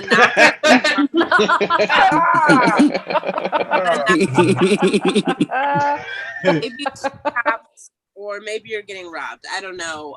No, I've been smoking weed, and it's really hard, man. During the pandemic, it's hard because every time we go outside, we have to remember more things now. We have more rules and more things we have to worry about. And I'm already high. It's crazy. I went to the store the other day. Y'all would have been so proud of me. I brought a mask, a backup mask. I had gloves. I had wipes. Got up to the counter, all my food, put it up there. I had no money. I didn't bring any, no form of payment whatsoever. Then I had to individually clean the item and put them back. Took a while. I got back home from the store, no food, but also hadn't spent any money. So maybe as this pandemic will end, I'll be thin and rich. I don't know. I'm trying to best of what we have. Okay, this is the point of my set where I started to feel uncomfortable with my hands being free. This is very not really used to it. When I do comedy in a comedy club, I have like a microphone and a mic stand and a drink and like a really hot bartender, like whatever, just bring it on stage with me. That's just how I do. So this is the point of my set where I'm going to very casually reach off screen and come back with a vintage mic, and then I'm just going to keep much. I'm not really going to talk about it much. I've been watching a lot of movies in quarantine. You guys, movies. I've been keeping it very chill, watching a lot of natural disaster movies. Yeah, because in Black households, those are repurposed, and we just call them white people crazy movies. That's just what those are called. You know the ones I'm talking? I'm talking Dante's Peak. I'm talking all the ones with sharks. I'm talking Twister. You guys remember Twister? It stars a young Helen Hunt. Very suspicious. How they pull that off. The movie opens on Helen Hunt trapped in a basement in Oklahoma. Her mom and her dad. Tornado comes down, takes her dad away. Does he die? We don't know. Maybe he moves out of Oklahoma, starts a tech company. We don't know. What we do know is the final moments in his life, he's trying to relapse the cellar door to save his family. Camera zooms in. We see indoors only latched with one of those slidey metal bathroom stall locks. That's all he had. That's all he had to protect his family. Of course, he didn't come back. It's too much pressure, and he failed. Then Helen Hunt grows up, and she's like, "I'm gonna avenge my father. I'm gonna find the tornado did it, and I'm gonna stab it." Not all how tornadoes work. But in this movie, she's like a tornado scientist. It's the most white privileged job I ever saw in my life. And the whole movie is about how she's chasing a tornado while her husband is chasing her because he wants a divorce, which is only something that happens in white people movies. Two black people are married, and one says, "Hey, I think we should get a divorce." Y'all both getting divorced. We're not going to chase each other around, talk about paperwork, trying to get our call. We just not together no more. Tornado, they find out it's heading toward Helen Hunt's aunt's house, and that's personal for her. It's at that moment that she realizes this must be the tornado that killed my daddy. Now, my auntie. Race over to the auntie's house. The auntie is a G. She's sitting on the porch already eating pancakes with her bare hands. She's like, "I'm out." I need to calm down. I have a dog. It barked. I knew a tornado was coming. So they're like, "She's right. We got to take a night off." So they decide to go to the drive-in movie theater because I guess that's fun in Oklahoma. They go to the drive-in movie theater, and guess what happens? A tornado comes to the movie theater. Like the tornado intercepted the group chat.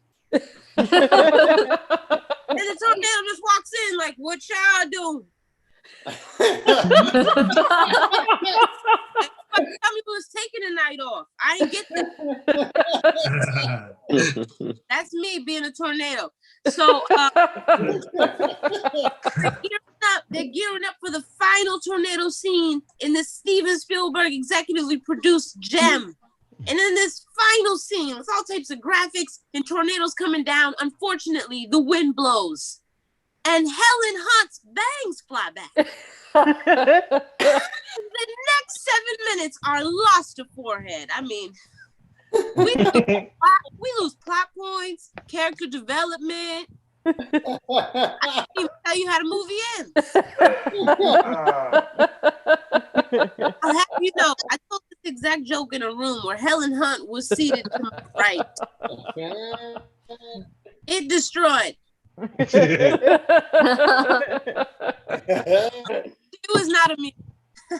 She didn't like it. Which I think is my life's work. All right, I think I got time for one more. Sound good? Yeah. I'm doing it. I don't know if you guys been cooking a lot. I've been watching a lot of those time-lapse cooking videos. They're so calming. Follow the steps. They make the food.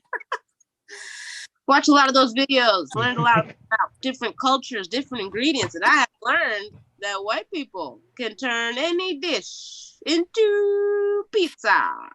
It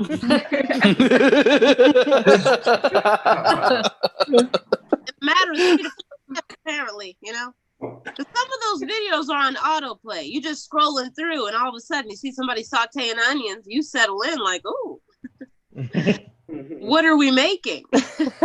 Something crazy and exotic, and you think, "Oh man, this is great. I should try this." And then all of a sudden, once you think the meal is finished, all of a sudden, at a camera right, comes a little white hand with a can of tomato sauce. Talking about pepperoni, some cheese. Now pop it in the broiler. I'm like, "Oh, in a broiler." Why is this video in the dessert section? At the end of the day, that's not even really a joke. That's more like a PSA. Y'all gotta cut that shit out. I am Chanel Ali. Thank you so much. Nice. Keep that going for Chanel Ali one time. Give it going. Also, please better your lives, better yourselves, and get Chanel's album, okay? Chanel #1 out now. Out now. I hope y'all have had a joyous time with this, the first half of the of Sucks to Be Quarantined. We have had a lot of fun presenting it to you. Normally, you would think, man, that was so good. There is no possible way to top that. And I say to you, good sir, madam, non-binary human, you don't know what you're talking about. We have more tremendous humor, comedy coming forth. It's going to be humorous. It's going to be insulting. It's going to be biting. It's going to be illuminating. It's going to be all the things that you need in your life to get you through this right now. Because they're about to tell you to go outside. They're about to sit there and say to you, hey, we're on green now. And you don't even know what the fuck that means. But you know, you don't know what that means. They say, we're going green. That you don't know what that means. You know, that says they're saying go outside, you die. That's what they're saying to you because they want you to forget that we're protesting. But we're protesting and that's going to be, you know what I'm talking about. But we have more show. I got more show. I got a lot of conflicting feelings about everything, but I feel good about this. But there's more show. There's more show. There's more. When you're on the precipice of destruction and death, woo!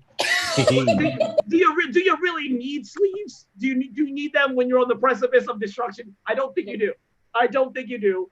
I don't think any of you can prove that to me. But I want to make sure that I pass this along appropriately.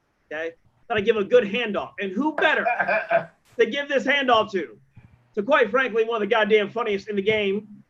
We've seen a lot of funny people in the game. He's another one. He is tremendous. He has an album out right now called Black Gentrifier. You should get it. You should get it. Go through him, Darryl Charles at Darryl Charles Bandcamp. Go get that. DarrylCharles.bandcamp.com. God damn, give him that money, people. Okay? Please. Or you could just, Venmo. You could just Venmo him that money and just not even, you can assuage your guilt however it works for you. And so guys, please get ready. We gonna get even better. Give it up for our man, Darryl Charles. Hello. Yeah. Yay. All right. Hi. It's the second half. No different than the first half, really. It just exchanged more sleeves, less beard, more hair. Walls that you can see. I don't know what else to tell you. A lot more, less serotonin. Yeah, I don't know what else, but yeah, man, we out here. I think that the events of this week are partially my fault.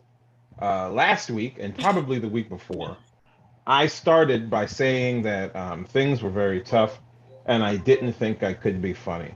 And then I came on here and I said, man, I really feel good about this. Thank y'all for your time and your energy. And then the universe said, oh, so he's good. All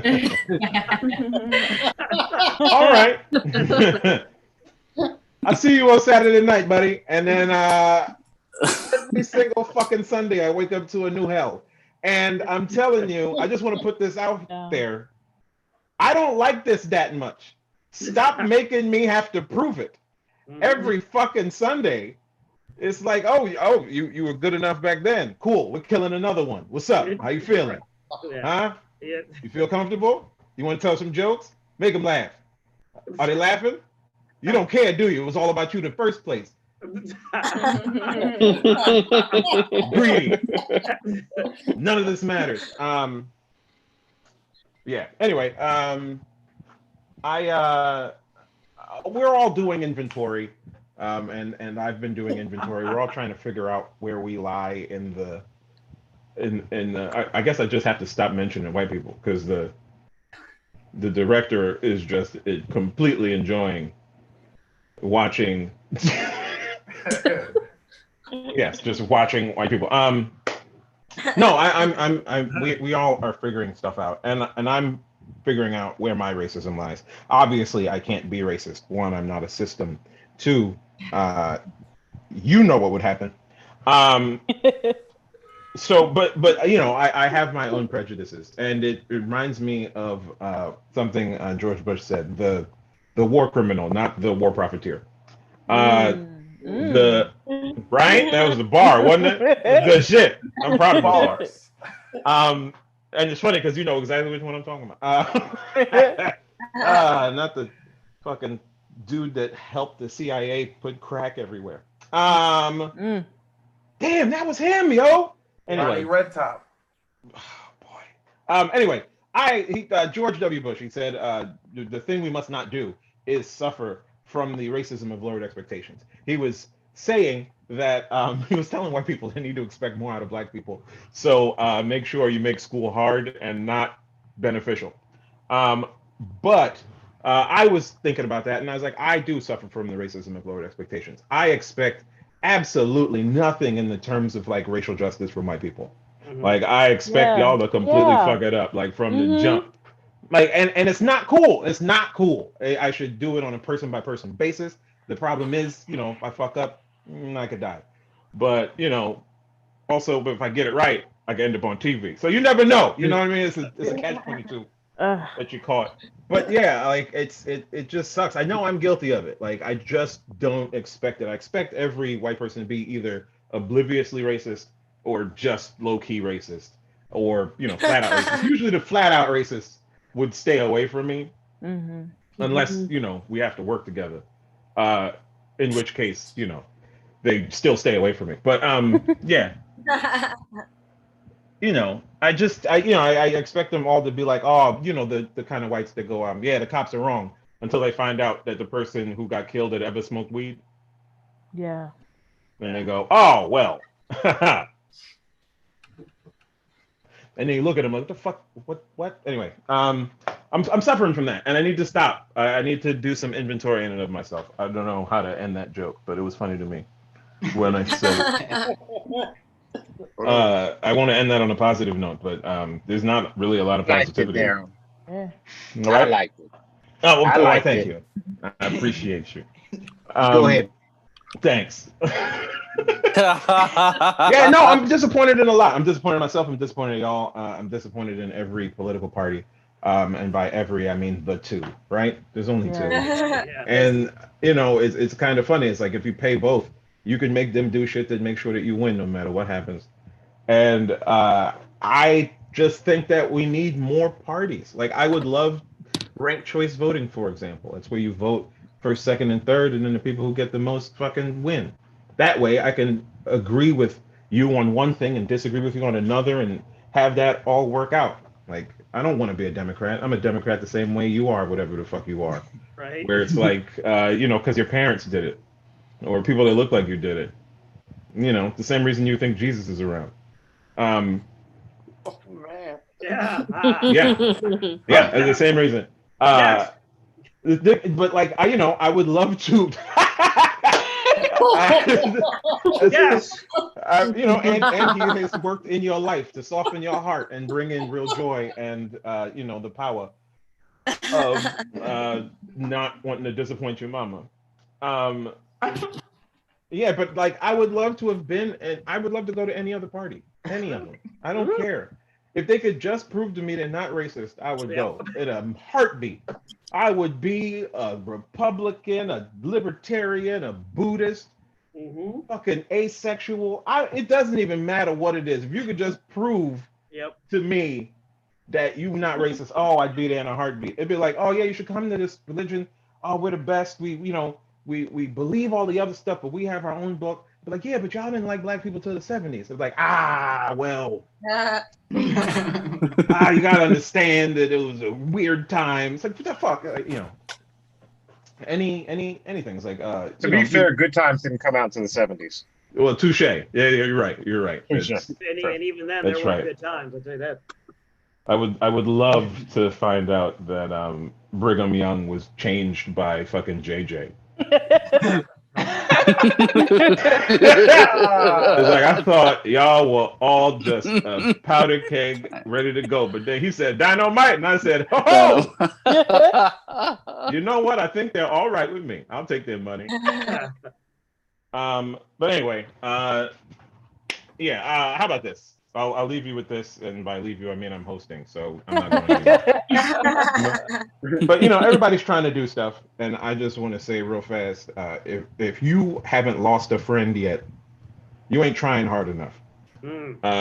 Go out there, ruin some relationships, piss somebody off, make them not want to eat.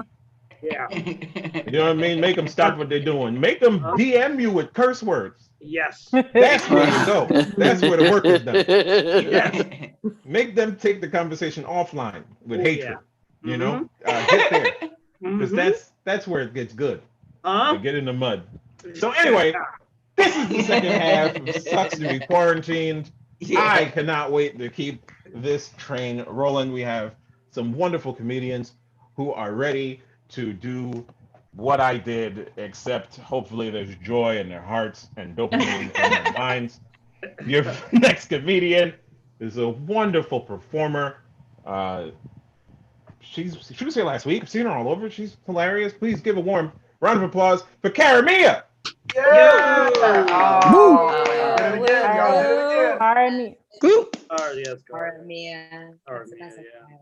Karamia. Sorry, I got the Setoiyo tongue. You knew that was coming. So I just have a list of things.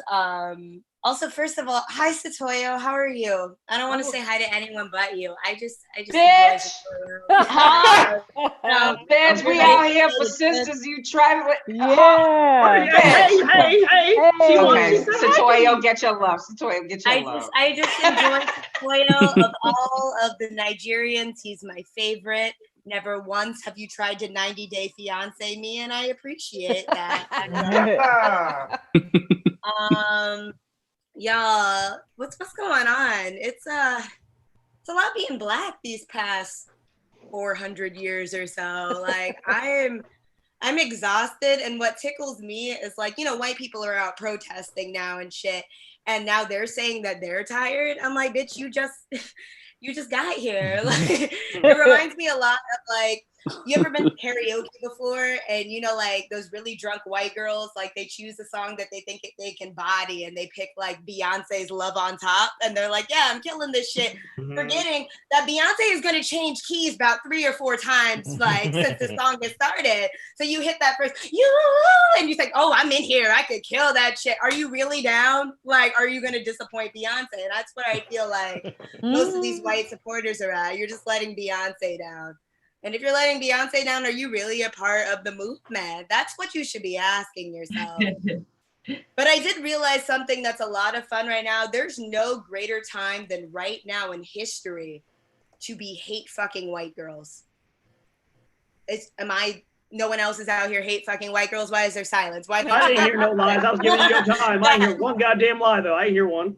Listen, like in regular times, white girls will let you hit them while you fuck them. So imagine what they'll let you get away with. Yeah. They ain't gonna give us reparations anytime soon. I'm saying get it in. But you hate them and you do. Yeah. They're full. Where the hell do you think evil white men come from? They don't just appear.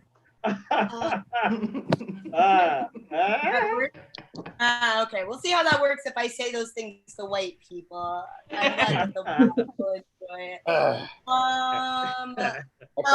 Something else that I've noticed, yes, because of the fatigue of these white protesters, they've just gone, the timeline has just gone back to normal if you're on Twitter. And so like all the white girls that were all Black Lives Matter, and they were making memes out of arrest the murderers that killed Breonna Taylor.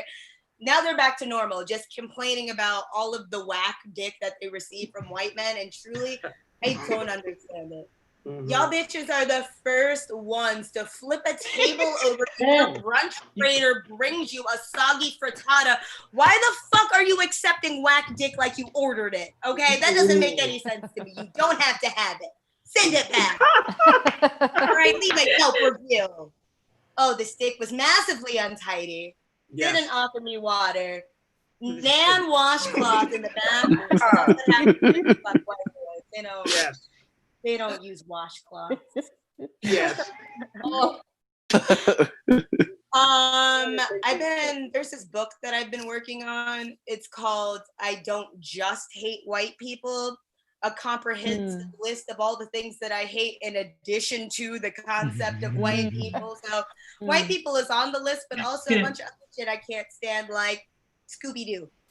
Not the show. The show's pretty cool. Scooby-Doo as a dog. Scooby-Doo is a shitty fucking pet, if you've really considered it. You're not loyal. You're running in the wrong direction when we need you. My nigga, there's ghosts here. What are you doing? Eating snacks. Fuck Scooby-Doo. He's not. Scrappy-Doo. Scrappy-Doo is the type of nigga that'll hold you down. You can catch Scrappy-Doo at a protest. He's not only holding up a Black Lives Matter sign, he's throwing tear gas canisters back at the police. I fucks with Scrappy-Doo. Scooby-Doo. Trash. Is there anything else I told you about? Hate fucking white girls. Is there anything else I need to tell you?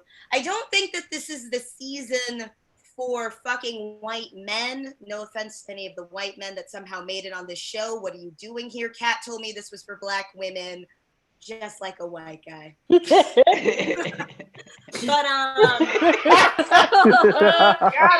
yeah, hang your head in shame. This is not for you. This is a good season to be dominating white men. It's good work if you can get it, but I imagine like just stepping on a white guy's nuts and he's paying me to do it. Like that makes sense to me. What doesn't make sense to me is why I went way out of my way to get a college degree when I realized that all this sex work is just right here. Guys, did you know about OnlyFans? It's so big right now. Like I've been thinking a lot about it because what the fuck else am I gonna do? Like, are y'all still quarantined? Because it's like the bitches. Like, I've been thinking a lot about it. Like, I do want an OnlyFans, but I have to figure out like what's gonna set my OnlyFans apart from everyone else's. You know, I figured it out. I'm gonna mix sluttiness and circus. You guys are quiet. I don't understand. Have you ever seen that before? Yes. Have you even sexy juggling before? You know, like I don't know. Like, I haven't practiced yet, but I'm gonna work on it. Sexy juggling, or like imagine the circus that also incorporates acrobats. You know, imagine someone doing a cartwheel. You know, but they stop. They don't do a whole cartwheel. They freeze into a handstand, and then they break that handstand into a straddle, and then slowly descend upon the dick, right? You would pay $19.95 for that, right? Run me my $19.95. I feel like I deserve it. I would get the class to learn how to do that. So wait, say that again. I said I would get a class to learn how to do that. Yeah, that's why I go to yoga. That's the whole thing. They say it's about finding your zen. No, it's about acting a fool on the dick, man. It's like also making white girls feel self-conscious. I don't have those opportunities too often. And gentrifying white spaces. That's the most important part of yoga. When else can I do that? You know? Definitely. I just slide in and like, yes, my ass is real. No, it did not come with the leggings. And then just easily descend into a handstand. I miss yoga. Give it up for Cara! Mia! You did get light. Give me no damn time. You did get a light. You got the time and then you got the Lamarr time. You got all the time. Got all of them. No, it just all of them. I'm not here to argue with black women. You're right. We love you, Cara. Not tonight. Even Cecily said. I mean, I ain't arguing with no black women tonight. You're right. You only have 30 seconds. Guys, how to make every bitch you meet squirt, but it's fine. Next time, I'll tell you next time. I get it. You don't. I'm just mad that she did Betty's material. It's really more about the come hither. Look, give it up for Cara. That's fantastic. I do not have an OnlyFans, but I will tell you, from what I've seen on a lot of the tube sites, everyone from the circus is on there. Everybody. The acrobats, the jugglers, the clowns, there's a lion. Everybody's there. They all have that little pink thing in them that supposedly vibrates. But we are going to move on with the show to your next comedian, another funny person. Please give a warm round of applause for Aisha Henry. All right, can you motherfuckers hear me? Yeah. Okay. Because some of you y'all pictures popped up, and I was like, who the fuck? This person looks like they sniff feet for a living. But I didn't want to be ignorant because I ain't got time for active shooters. So if y'all know who I'm talking about, You know what I'm talking about. Anyway, I actually enjoy the quarantine. I enjoy social distancing. It feels good to curse people out for standing too fucking close to me at Walmart and everywhere else. I've been going for a walk to lose weight. And every time I go for a walk, I don't wear a mask.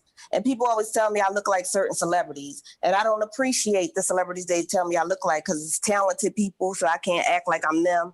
Like I've had people tell me I look like Viola Davis. I can't fucking impersonate her. I've had people tell me I look like Candy Burris. I can't impersonate her. I've had people tell me I look like Kodak Black. Now, first of all, he has bigger titties than me. How am I going to impersonate him? Speaking of titties, like right before the quarantine happened, I had to have surgery because they found a lump in my breast. I'm good, but I didn't appreciate the fact that I had to get a mammogram because my titties already look like pancakes, and by the time they were done, they smashed them into crepes. So I don't even have a cup size anymore. I got a spatula size. Ain't that some bullshit?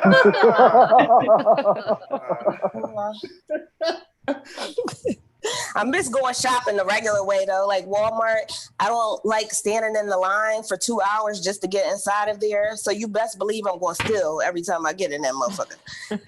Last time I stole a printer, but the ink was so expensive, I almost returned that shit.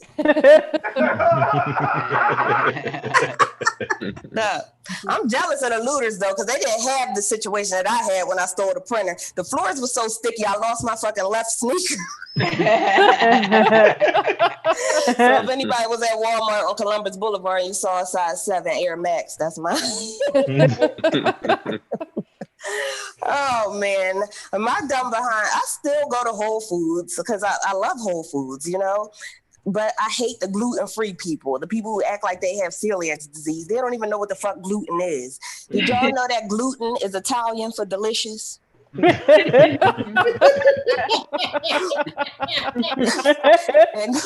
gluten is French for this shit is great. And gluten-free is American English for if you put that shit on my plate, I might stab you. You know? Oh no, life is so crazy right now. I get to work from home and I love it. I never thought that I would be able to work from home or do comedy in my pajamas. I feel like a redneck on Tuesday afternoon in Walmart. Amazing. That shit is amazing. I need to find a man because I ain't sucked dick in a while, but I don't suck dick no more. Especially on Sundays after 10 o'clock at home. AM or PM? Wait, 10 o'clock PM. Listen, I haven't even been in the mood to make people laugh. I've been crying so badly, y'all, but Cat brought me out of my funk, so I appreciate that. And I appreciate everybody for being on. I just wanted to show off my wall that I painted yesterday. Nice. Cool. That's nice. That's great. What's up, Aisha Henry on her wall, everybody?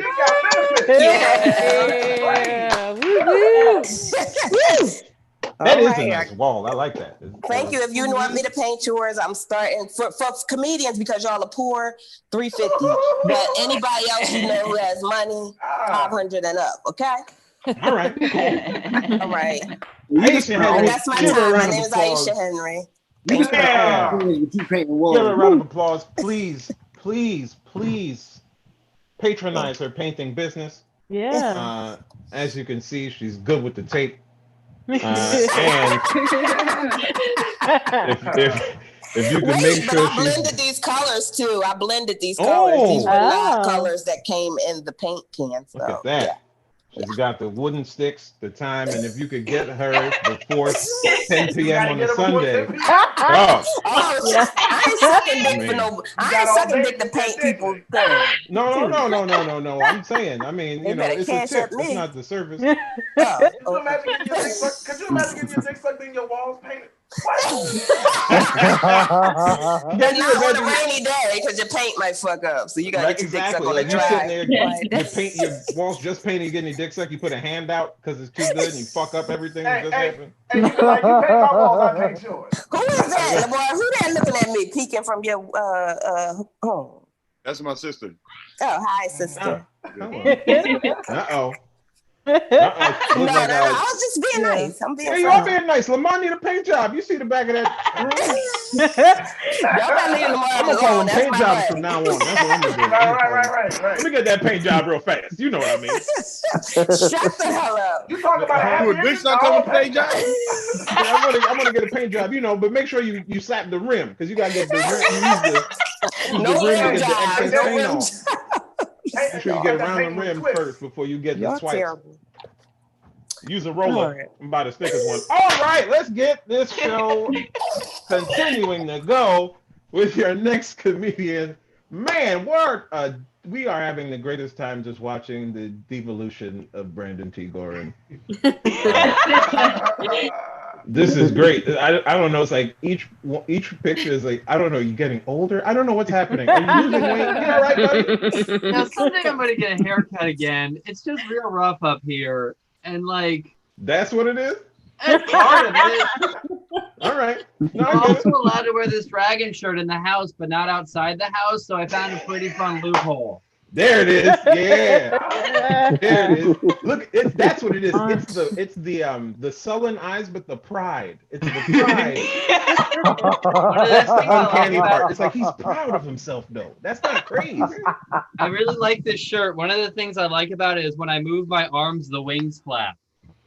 All right. Ain't with that. White man. That's actually kind of bad. That's awesome. I mean, that's crazy. But like, hey, man, if I was 16, son, I'd follow you. All right. We're going to bring up your next comedian, a wonderful person. Please give a warm round of applause for Adize Nwoko. Yeah. Hey, y'all. Hey. How's everybody doing? Good. Who said good? I'm sorry, who said good? That was me. Are you a liar or are you a racist? I'm good. How you doing being good? here with y'all. I'm good because I'm with my people. I'm being loved on. All right. We love it. We love to see it. Can't always carry the struggle, That's true. Find the joy. No, but lately I've been learning that's the quickest way to get some white men simping for you. You just hit them with how you doing. They're like good, and you're like, oh, you good? You're good. Amazing. But no, it's been great to see all these people, all these white people specifically, coming out, speaking out against racism, saying that Black Lives Matter and all that good stuff. But, I have to, everybody has been going out to protest and stuff like that. But, I think that there should be some requirements, right? You have to do a little survey or something, like a 3-question survey, right? Question number 1, do you believe Black Lives Matter? Yes? Great. Question number 2, can you keep a motherfucking beat? If the answer to that is no, then we go on to question number 3. Can you shut the fuck up? All right? Because let me tell you, there is nothing worse than going to a protest and there's some skinny white bitch right next to you going, Black Lives Matter. Black Lives Matter. Just like that. Just like, who are you doing that for? You know what I mean? And when they're right next to you, people are turning around looking at you like you're the problem. No, I know how to keep a motherfucking beat. I'm not the problem.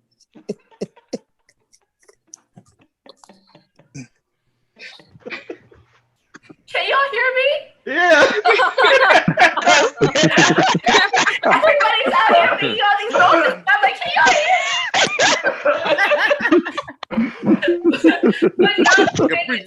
Y'all don't hear me. I don't hear nobody talking to me. I'm gonna keep going on. Hey, it's been really nice seeing all these people coming out and going to these protests. But I just have one question though. And that is, why does the music have to slap so fucking hard? We are here for a somber occasion, you know what I mean? And y'all are out here hitting me with a, hey, ho, ho, these racist cops have got to go, and you don't expect me to be twerking in these South Philly streets? That is my favorite song. That is the song of the motherfucking summer. number, sir. That is my ringtone. Like, my mom will call me. I'm not answering my phone because I'm like, hey, ho, these racist cups have got to go, right? And then y'all have the nerve to look at me funny. Excuse me? No, I think that Black people, we should all get a collective pass in this time. You know what I mean? Like, it's like, you know that kid in school when their grandma dies and they're allowed to act out in class? Let me twerk in the fucking street, okay? And then when we abolish the police, maybe I'll strip down these South Philly streets. You don't know what I'm gonna do. But yeah, that's my time. Yeah. Woo. Yeah. All right. Please, Yeah. give it up for DJ. I don't think I've heard a better reason to fix these centuries of racial oppression than her threat to strip down and run down South Street or in South Philly. I think I can offer so little, and I might as well offer. I don't think that's a little, but that's not for me to say. What I am here to say is give her a round of applause. Daryl. Did it. I'm Okay, happy. Daryl. You're happy. Everyone can go another day with the pictures in their head. All right. Let's get the next comedian on this screen. Please give a warm round of applause for Che Sasa. Not here. No. Oh, no. Let's shame her. No, we won't shame her. I'm not going to shame her. We ain't going to shame her. It's sister night. She'd be all right. It's sister night. Don't do it. Does the next person who knows they're next know they're next? I believe so. Because she told they everybody to put a little bass in their voice like they mean it. Please give a warm round of applause for the founder, host, HBIC of Tokens R Us Comedy. Please give a warm round of applause for Malika Carpenter. Yeah! Hey people, thank you. Y'all, I'm so excited because the last time I did an open mic, it was early March. This was like before people were believing shit is real, shit is getting real.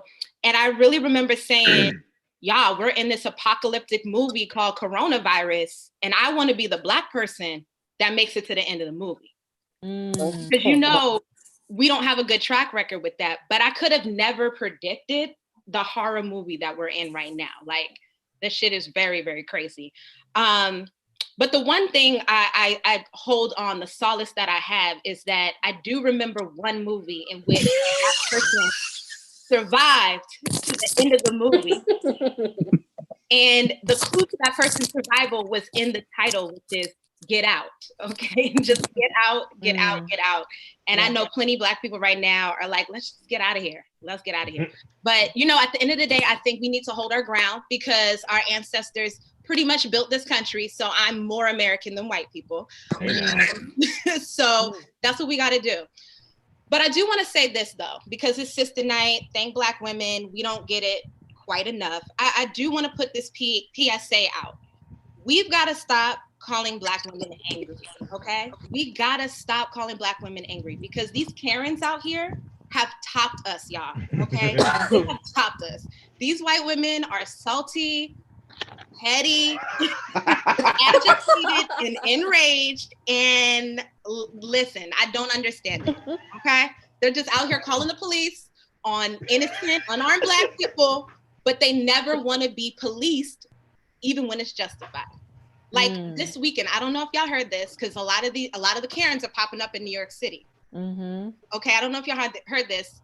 A Karen was in a bagel shop, okay, was not wearing a face mask, so essentially breaking the law. Not wearing a face mask, getting her bagel. Someone calls her out. What does Karen do?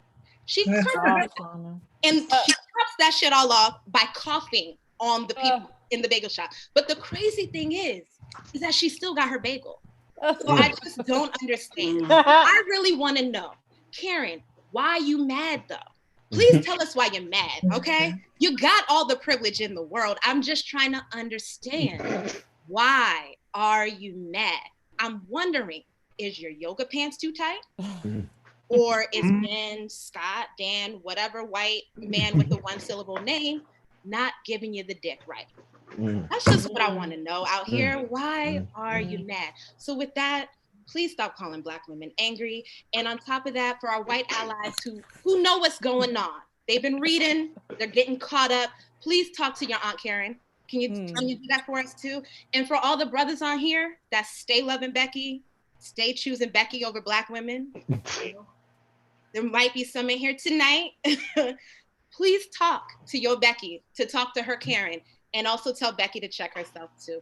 With that, y'all have a good night. Yeah.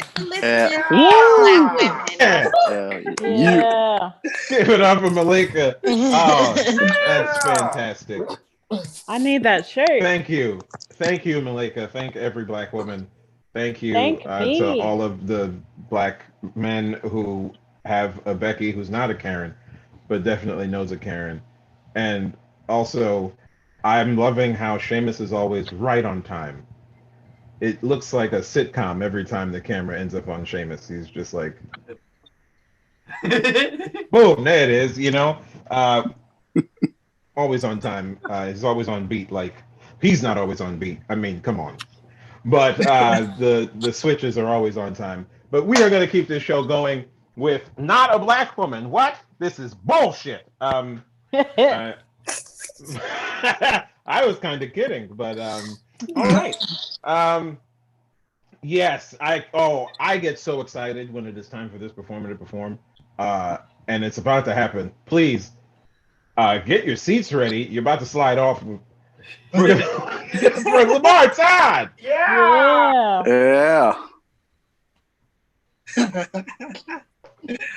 He's muted. He's That's so muted. sad. Where is he? No, man. About to twerk to nothing. Oh, no. That shit Okay, like there Teddy it is. Riley against Babyface. It's a unity. UNITY. UNITY. You gotta let them know. Hi. Hey. What up, bro? Hey. When I'm trying to feel my booty, he was nasty.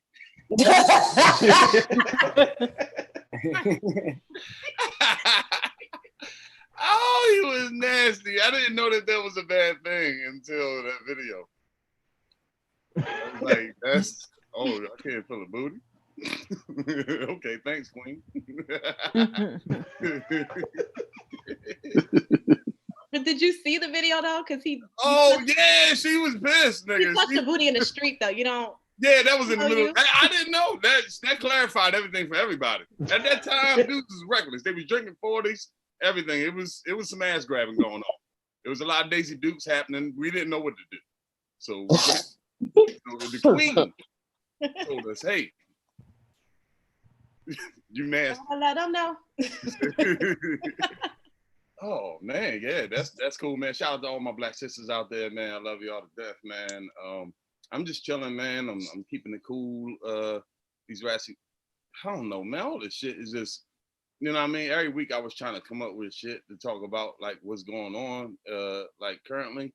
And, like, now it's, like, kind of getting repetitive. And, like, I got, like, real feelings and involved. So I'm trying to, like, clear my head and shit. So I actually took the initiative of start going on hikes and shit. You know what I mean? And, you know what I mean? Becoming one with nature.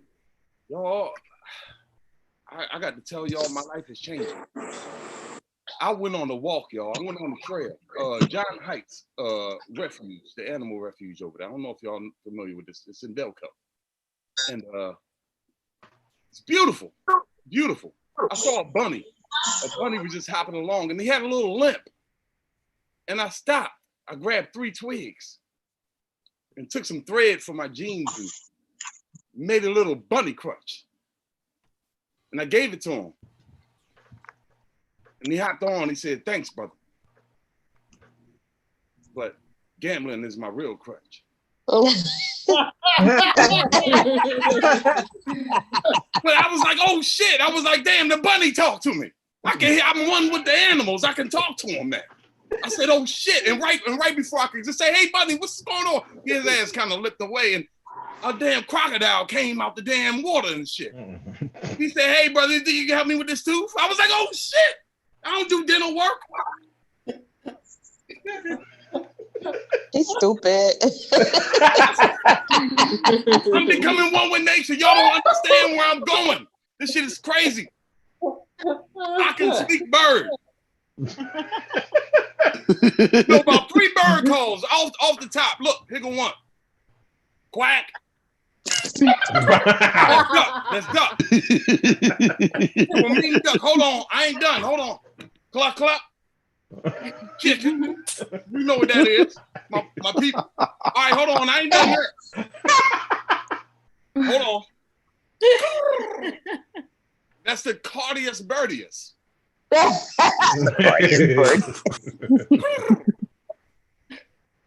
I mean, it's crazy down there. I mean, they trust me now. So, you know what I mean? I was building this trust now. And it's man, you got this one white swan down there. Down by the lily pads, man. I don't fuck with this bitch. No, I think she a heron. She a heron. Blue heron. Heron the heron. And she got a little cell phone and everything.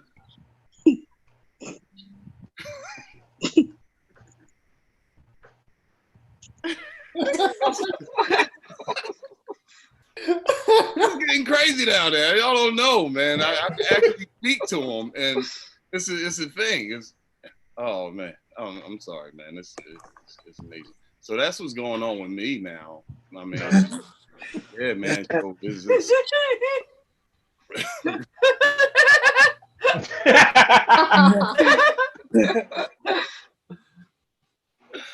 Yo, man, but nah, man.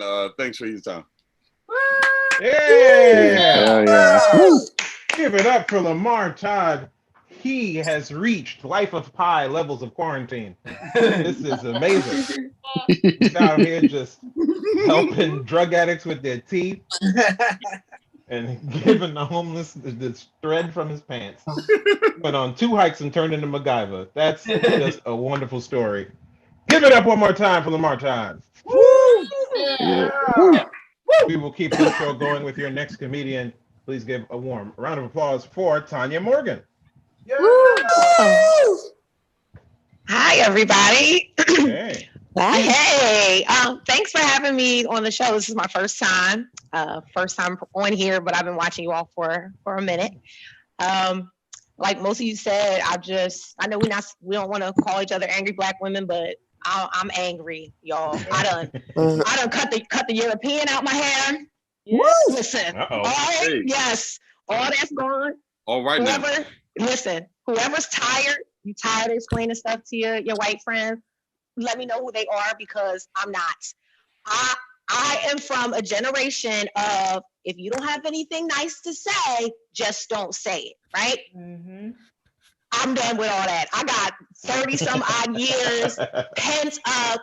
I grew up in Cherry Hill, all white folk, the handful of Black girls that were there. It was just us. So I have a lot to say. I don't unfollow the racists on my page. Thank you for being there. Now, my page, I gotta keep my page clean because my kids and stuff go on there. But I will certainly go on your page and argue with whoever you want me to argue with. I have no problem with it. Mm-hmm. I am angry. Okay, when all this started, I was sad. Y'all got me crying, being vulnerable out here. I can't. White people asking me, "You okay? Are you okay?" Like, you should be feeling what I'm feeling. You know what I'm saying? Like, how you doing? Seriously, we all should be feeling the same thing. And I ain't talking about them racist rednecks who's trying to hold on to the Confederate flags when they really need to be holding on to them teeth. First of all, holding on to the wrong thing, baby. The wrong thing. Get this straight.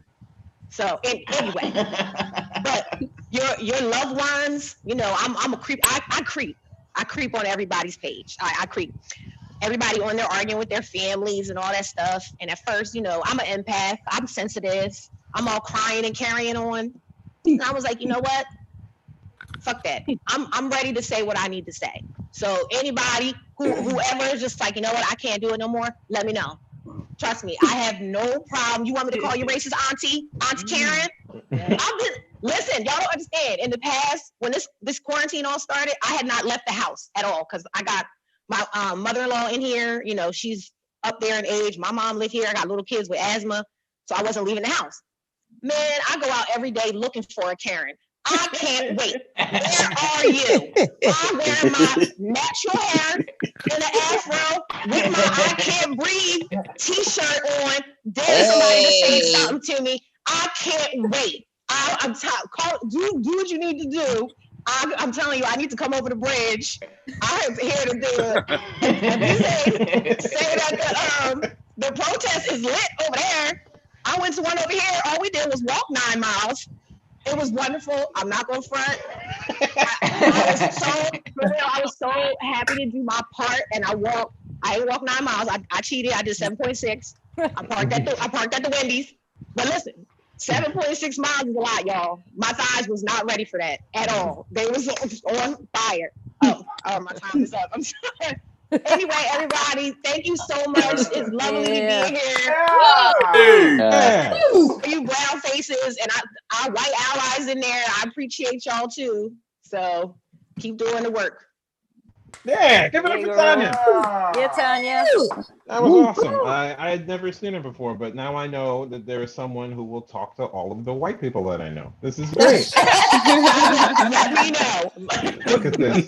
Goods and services. Support Black businesses. We got painters.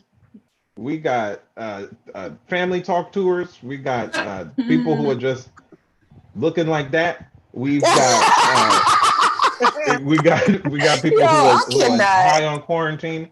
Everybody is here and everyone's available to be paid. Venmos are in their names. You can also go to paypal.me/sucks at Fergie's. There's no K in sucks because y'all have been going kind of crazy with the K's if you smell what I'm cooking. We are going to move on to your next comedian. Please give a warm round of applause for Zoe Dixon. Hello, everybody. Can you guys see me? I got bad Wi-Fi. Yes. I hear you. Oh, thank God. Okay. A lot's been going on in this world. It's been really affecting me. I'm sensitive. I'm a Pisces. So I've been sad. I'm drinking this like leftover wine from Mother's Day. It was sparkling. It's flat now. And my Black Panther cup to give me strength. To give me strength because I'm really tired of white women with green hair asking if I'm okay. I'm not okay. This is life. This is every day. This is not new. And if you really wanted to know if I was okay, you would send money to the Cash App that's in my name right now. Okay. Hey, there you go. Not using Venmo, using Cash App. I think it's inherently blacker. Every Black person I know has Cash App. We do not use Venmo. We do not use Zelle. I don't know why. I think because it's green. You know how Black people really like the color green. I don't know. So you guys can Cash App me. If you're a white female comedian and you like have never talked to me at a mic, but like you've made weird eye contact with me, like when I like talk about women on stage, and you want to know if I'm okay, Cash App me and find out. I've been going to a lot of protests recently, and I went to one in Jersey and one in Philly, and I didn't like the one in Jersey. I felt like it was too calm. Like it was real organized. There was a Q&A. It was real mixed race. Kids was there. I like the one in Philly where we was, me and my friends was getting lit. Like people were setting shit on fire. There was graffiti. I was high as fuck. I was screaming. That's the kind of protest I like. I don't know. I like it. I like the chaos. I like the revolution. I like that people are finally recognizing Black women as people with feelings for the first time in history. I fuck with it. That's all I got. I'm gonna keep drinking for y'all tonight. Yeah. All right, give it up for Zoe. Oh yeah. All right. He's out here drinking the juice that made the Black Panther have all his powers. This is fantastic. How's everybody doing? Good? Woo. Hell yeah. Woo. I don't believe you. All right. Yeah. We are going to move on to our next performer. Please give a warm round of applause for Nicole Spain. Hey, y'all. Yeah. Hey, I love y'all. I miss y'all. Hi, is everybody all right? How y'all doing? Yeah. All right. Doing all right. Everybody good? All right. All right. Since I've been experiencing some new things this 2020, you know how like most women of color or Black women are like considered over sexualized. Well, not me. I stay dry. I stay on a drought. My vagina has been abandoned. Is usually abandoned, but since 2020, I've tried something different. Kind of get out of my comfort zone. But I'm also in a dilemma. I need to take classes on how to be a friends with benefits because I've never done it before. I've never had casual sex. I think everybody is my boyfriend. If we fuck, we marry, or at least engaged. I also need to take classes on how to be a pre-cougar. I say pre-cougar because I'm in denial that I'm getting old. So I never been with a young man before. Never been with a younger guy. This guy, he's 29 and I'm 39. So now I'm a cougar in love, and I done broke the number one rule: you never fall in love with a young bull. So this is some new shit for me. So I guess y'all probably like, you about to get played. It's two things. I never been a friends with benefits, never had a young bull. So I have been driving him crazy. He even got diagnosed with schizophrenia because he's been dealing with a dysfunctional environment, which is me. At the end of it, how do you get dumped by your fucking partner? How do you get dumped by your friends with benefits and y'all not even in a relationship? Now I'm trying to file for alimony and shit like that. So that's what I've been doing 2020 quarantine. Friends with benefits with a young bull, 40 years old and a 30-year-old. So please pray for me. That's my time. All right. I was in the middle of praying for you. That's what was happening. I was in the middle of praying. I got quiet. I was like, Lord, we all took a moment of silence. Please let her live around the corner from Frank. Where they meet at the supermarket. I hope they grab the same cantaloupe. Give it up to Nicole Spain. Frank Young, I like honeydew. I don't like no friends with benefits. You like honeydew. All right. Honeydew melon. Yeah, you about to do it, huh? Yeah. All right. Yeah. Better stop playing. Get yourself a sandwich when you finish. All right. I need a snack. We're gonna bring up your next comedian. What happened? Oh, all right, cool. Your next comedian coming to the stage. He's not here. He's not here. All right. Well, good. Because this is about the ladies. I've never said it that way, and I don't like the way it came out of my mouth. I don't either. Give it up for the ladies. This next lady is on the screen right now. She was. Please give a warm round of applause for Ngoc Bui. Woo! Yeah. Woo. Hello. I have a lot of thoughts. People were talking about their sex lives a lot. That came up tonight. And quarantine and racism. What a nice conglomerate of things to be frustrated about at the same time. I think that one benefit of us all being in quarantine is that we all get to see the racism is blatantly coming out. Like if you weren't you're either racist or actively working to be anti-racist. So now there's no gray area. I know exactly who I'm not going to talk to once this is all over. It's very clear now. And I one thing I'm so glad I had concerns about people who were touching my hair a lot before quarantine, and it's been very nice to not have them touch my hair. Ain't it true though? And one thing this is what I've decided. If you are not sure, if you're not racist, if you coveted other people's hair or touched it without permission, maybe that's an inkling that you have some work to do. But also I think taking a look at all these Karens I think that's your future as a racist. Like, none of them have good hair. None of them have good teeth. Like, if you are racist, it will deteriorate you. So I think in the name of vanity, it's in your best interest to do some work on yourself. I will say also, I mean, it's always been on my list of icebreakers to not date racists. But it's like funny, like there's different ways, and you'll be like, okay, like there are people like Belynda said who will like think they're not racist because they're just not racist towards you. But you can't just love me. You gotta love my people, like as a whole. And I've had issues with being fetishized in the past or being Asian.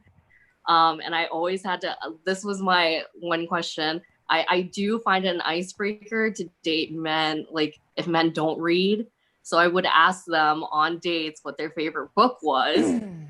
And if they didn't have an answer, it was bad. But then eventually a lot of them started saying Infinite Jest, and that was worse. So I made a clarification. Please don't say Infinite Jest. And sadly, a few of them panicked and said Memoirs of a Geisha. That's the right answer. I think for my answer, I'm just not going to date racists or men who read in general. But that's my time. My name is Ngoc Bui. Don't be racist. It makes you ugly. Yeah. Give it up for Ngoc Bui. What a PSA. Racism makes you ugly. It's true. I don't like that it was spotlighted on me after I said ugly. I don't have a racist bone in my body because racism goes down and I'd have to go up. All right. I wish that was like a punchline, but it's just. Wish I had it. Oh, I am. Oh, there's a knight on the back of it and lawn. Every time you spotlight Brandon, I learn more. I don't. It's a mountain. What? You just make me want to play Witcher 3. All right, let's give it up. Oh yeah. Bring up your next comedian. Good Lord. She's been working hard all night, hiding behind a jacket or a newspaper, being brought up as white. But she is very much more than that to me. Aww. She is a funny white. Please give a warm round of applause. Smithsonian. Yeah. Hey everyone. Did you know that there's a chance when you get tear gas that you could spontaneously menstruate? Do you know that's a thing? No. No. Yeah, that people reached out to me after the tear gas thing with 4 people reached out to me and they were in 4 categories. The one was Jarrod just left. Jarrod literally just ran out. I said menstruate. He's like, "What is this show?" I thought this was a mic. No. So the first one is yes, that tear gas has an impact on people who menstruate, and that it could make them spontaneous menstruate. So someone reached out to me and said, "Hey, hope you're okay. Here is the name of a doctor, a gynecologist who's doing research, just in case that happens." And that was the first person. The second category of people were, here's the name of a lawyer, join this class action lawsuit. Third person was, I'd like to send you weed. I want to send you weed. and I'm sober. You might as well just be like, I'd like to send you some dick. Like, it's not, I'm not gonna get, you just spotlighted me when I said dick, and I had like my hand in what I think is what a dick looks like. Oh, is that? Are you spotlighting the dick? No. Are you?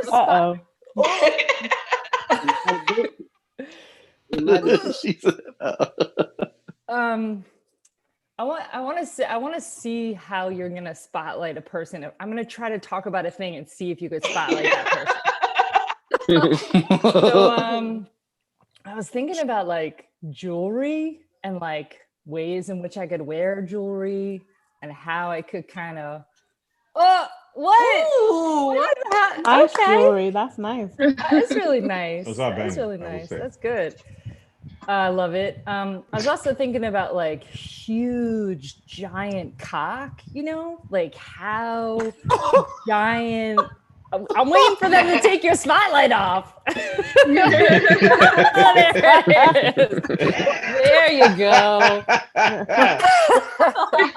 Oh, gosh.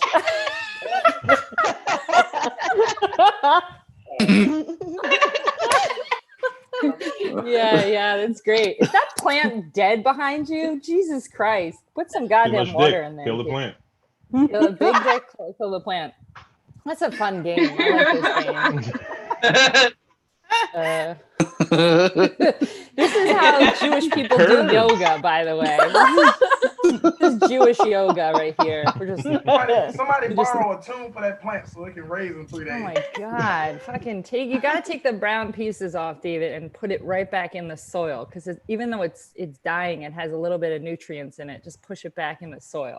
I don't mean to be too white, but that's on Facebook today that I need a new planter for. So yeah. I got a pot for you. I'll hook you up. Wow. Did y'all hear that thing Betty said? Huh? Sorry, Betty said take the dead brown pieces and just shove them. I heard it. I was going to let it go. Just some. I say I've never been associated with Betty Smithsonian, and again, I wanted to be a vegan, but you see, they like bury the brown ones. It's like you can't get away. They're all racist. I want to thank you guys for doing the room. Since I got my homework, I've been doing some homework. The great unlearning. I feel like there's a lot of work that we're doing. I want to say that some of the chants in the protests that I've been on, I'm like just listening and joining the chants, and I want to be in the crowd that's got the chant going, but I keep finding myself at like the chant that doesn't get picked up. You know what I mean? Like it's like it's like someone screams out like, "What do we want?" And I'm the only one that's like, "Justice." Myself, and then it just dies. I'm just like, "Ooh." When isn't the next thing, when do we want it? And then I get confused because sometimes they'll be tricking you. They'll say like, when do we want it? You're like, nah. You're like, when do we not want it? And you're like, wait, what? What do we not want tomorrow? I'm like, ooh. Anyway, I've really been enjoying the mic. I'm gonna give my 6 minutes back. Thanks, guys. I'm Betty. Yeah. Woo! Give it up for Betty. She's out there taking the gas. Me, right? And I appreciate it. You know, hey, I don't want to get gassed. I have bad lungs. Yo, dude. Me neither. Somebody's got to get gassed because Manny's the Grim Reaper of protest chants. That's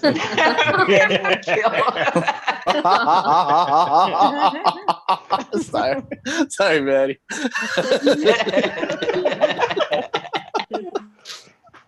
Manny's out there getting it. All right, let's get to your next comedian. She has also been taking the brunt of everyone mentioning white people. She's handling it like a champ. Please give a warm round of applause for Shealyn Forshee. That was close to my name, but I'll just change this now to make sure everyone knows. There you go. Karen isn't me, but she is my aunt. So I'm gonna relay all the messages that you have. I've been taking notes. I do want to set one thing straight. Cara Mia earlier said that if you're gonna hate fuck a white woman, that white women just automatically hit them during sex. And if anybody tries to hit me during sex, I won't hit you back, but I will find your mom's Facebook page and tell her, and she'll probably hit you. So, don't do that. Please don't hit me. I don't want it. Another thing, I think there's been a lot of information going around about white people, and I just wanted to set the record straight. Since I'm very white, I did go outside today though, so I'm a little pink. But I have never seen raisins in a potato salad. And this is the thing people say. They say that white people put raisins in potato salad. And that's not true. I've never seen a raisin.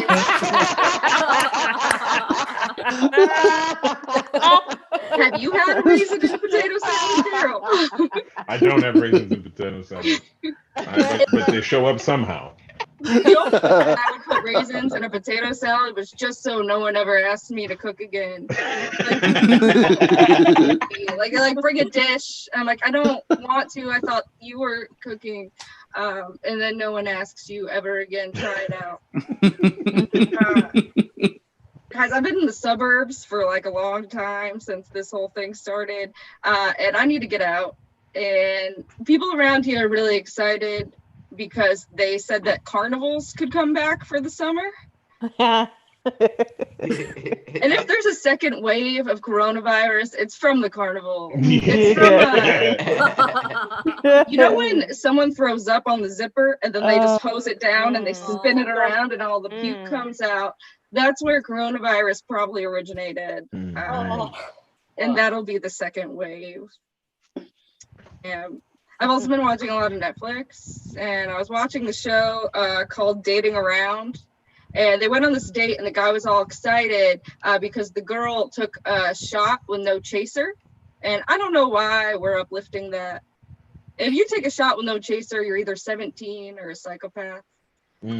Like if you take a shot with no chaser and you don't cringe at all, you definitely have like a couple of heads in your ice chest. Or your name is Shannon. Yeah, and the last thing I just want to say is I don't know what's surprised about white people doing stuff when we haven't fully thought it through. Like women have been wearing band shirts, and I only know like one song from that band, but I'll still wear the shirt. And like today I'm wearing this shirt and I didn't think about it, but it says I've tried polygamy. Okay. And I haven't, and I probably won't. I don't like to share, so all right, thanks guys. Yeah, Shealyn Forshee. I said it correctly this time, I think. Give her a round of applause. You did. I just, it's those names. Have you seen that new Arnold Schwarzenegger movie? Things are so complicated. Yeah, give it up for Shealyn. Yeah, she's not tried polygamy, but she's got the shirt, so I guess she went to the theme park. The polygamy theme park. That's always fun. It's a beer. It's a great adventure. That's what I heard. It's one roller coaster, but all of your friends are on it, and it's not that fun. Every time you try to get off, your community's like, if you do, we won't talk to you again, and then you have to get back on the roller coaster. It's polygamy. All right, we'll move on. Our next comedian has been full housing the fuck out of the spotlight tonight. Please give a warm round of applause for Seamus Millar.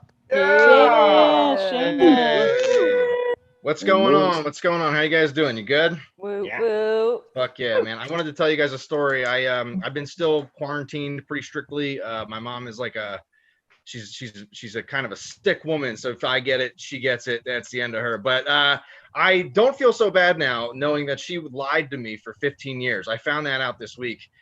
So my mom, we have this close family friend, right? She's a fucking psychic. And apparently my grandfather went to this woman, my grandmother, my aunts, my uncles, my mom, and they all say she's real, right? So I was like, oh shit, that's pretty crazy. Because I'm pretty skeptical about that. I've gone to a couple psychics as like a joke with friends, right?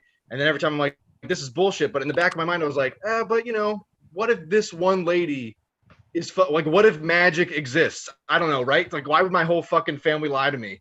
So the other night I got really fucking high, and I was talking about my great aunt who passed away, and I got pretty emotional. And I was like, I have one of these books I took from her house after she died, and I pull the book off the shelf, and the card for the psychic fucking falls out on the floor. I'm like, all right, it's a fucking sign from God that I have to talk to the real psychic lady. And I hit my mom up the next day, and I'm like, I'm making an appointment with this psychic. What do you think about that? And she's like, it's a great idea because she's real. And I was like, okay, cool. I'll try it out, right? So I make an appointment with this woman, and I immediately realize that this lady has Alzheimer's.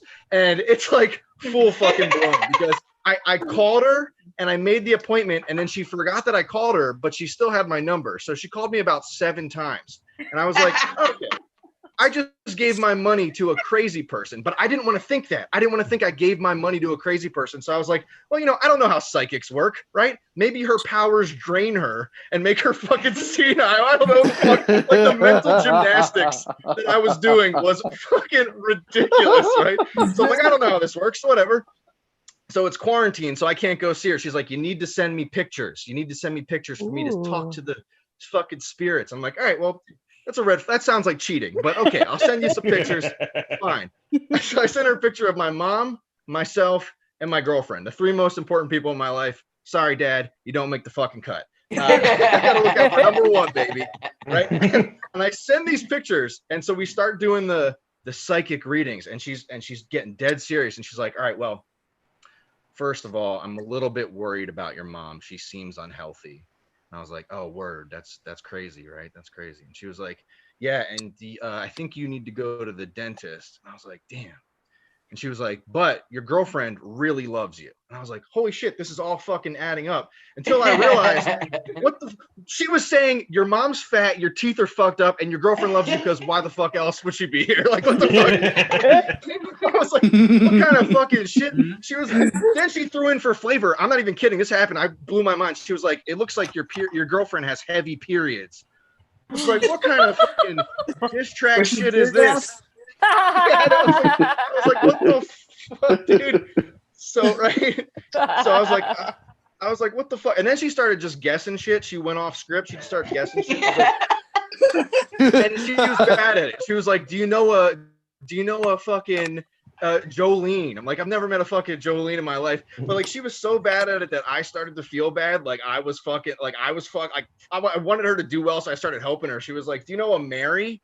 I was like, I mean, I have like a distant relative, like a distant aunt named Mary Beth. And she was like, I'll take it. I was like, you'll take? What the fuck are you talking about? You take how this works? You'll take it? And then she went back to the picture, right? She went back to the picture of me and my girlfriend. And I sent her this picture. My girlfriend and I have been dating for 4 years.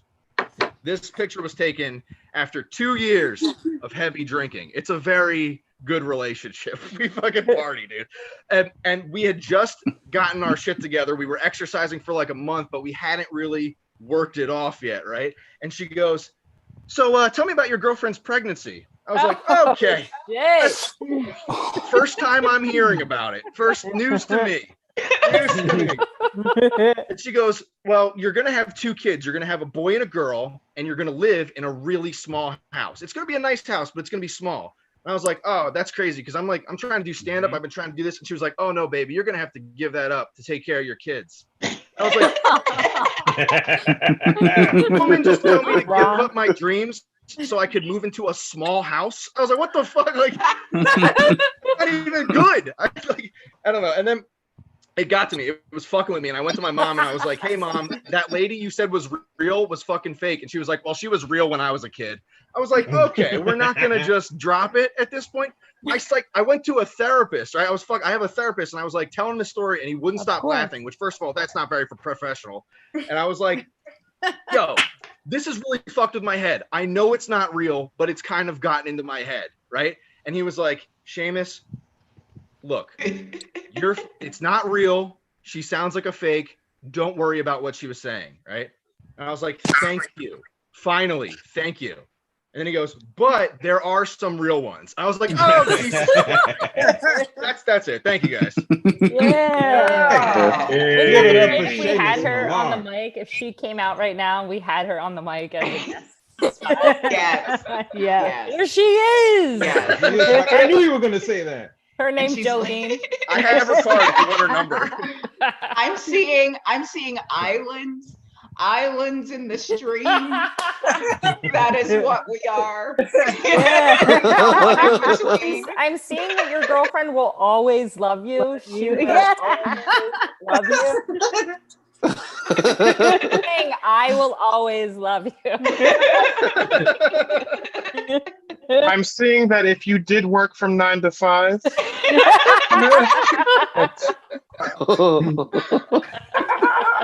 That it's a way to make a living. Those are Dolly Parton songs. I don't share your culture. All right. I thought that was not a real psychic until he said, "You need to stop doing comedy and take care of your Woo! That's a word, isn't it?" I was like, "Oh, it is Sunday. All right. Out here. Oh, you think you got jokes? You better go live in that tiny ass house." Like, I've had whole clubs tell me that. That's no, those are the hardest bike rides home. The most fucked up thing is I paid like $100 to play MASH with some old lady. Like, I was like, what the fuck? That is fucking horrible. I can't start a family. I'm headlining an Irish pub. I can't. Yeah. All right. Well, yeah, this is a night full of business opportunities. Anybody give me $100, I'll tell you your future real fast. If you're a nigga, it makes it easier. You're gonna be home tomorrow. Boom. Oh! Out here, the first one's free. A black man will be killed for no reason within 6 months. What happened? That was my son. Oh, my bad. You tried to interrupt the psychic vibes to cut your mic off. My bad. No, it's all right. It's all right. You know. I was trying to spotlight you, just so you know. All right. Oh, you hit the wrong button? Yeah. All right, your next comedian has been on the show before. I'm a big fan. Please give a warm round of applause for Danny Rydell. Yeah. Woo! Hey, everybody. Wonderful to see all of you. Hey. So I am coming up on 10 months of sobriety. 2020 is a hell of a year to be sober. Instead of drinking, I've had to come up with lots of other things to do in quarantine. And as some of you know, I learned to crochet, and I've been directing that into making little tiny penises with catnip in them. Because that's how my brain works. And I previously requested, because I've never been sent a dick pic, you guys, like not by anyone ever. And it hurts my feelings a little bit. Like my husband's never even sent me a dick pic, which he claims is just because, you know, it's right here, but whatever. So I have been working on a line of penis cat toys based on fictional characters. So I started with a couple of my personal favorites, Captain Kirk and Spock. Oh. And then I got really mad at myself when I realized, like, why is Spock circumcised? That's a great question. It's not logical. But I have managed to not consume any alcohol. Even before this, I didn't go to AA meetings, and basically just, well, the only AA I need is a battery. Also, the AA meetings I've been to have basically just been groups of people trying to tell their craziest stories about the stuff they've done while drunk, like basically a giant drinking game, like a big old game of Have You Ever, but with no fucking alcohol. And I really can't compete because I feel like most of my like drunk stories are fun. Like my best one ends with, hey, not my fault. He said he was 18. It's all right, Frank. He got on earmuffs. Stuff like that doesn't happen anymore, but I feel like that's got probably less to do with being sober and more to do with being married. Been a long time since I've had sex with a high school student. Oh my God. Speak for yourself. Energy, dog. It's about the energy. Just want to ask all of you one last thing before I go. For so many very important reasons, and also in order to prevent my coming relapse in November potentially, please vote for Biden.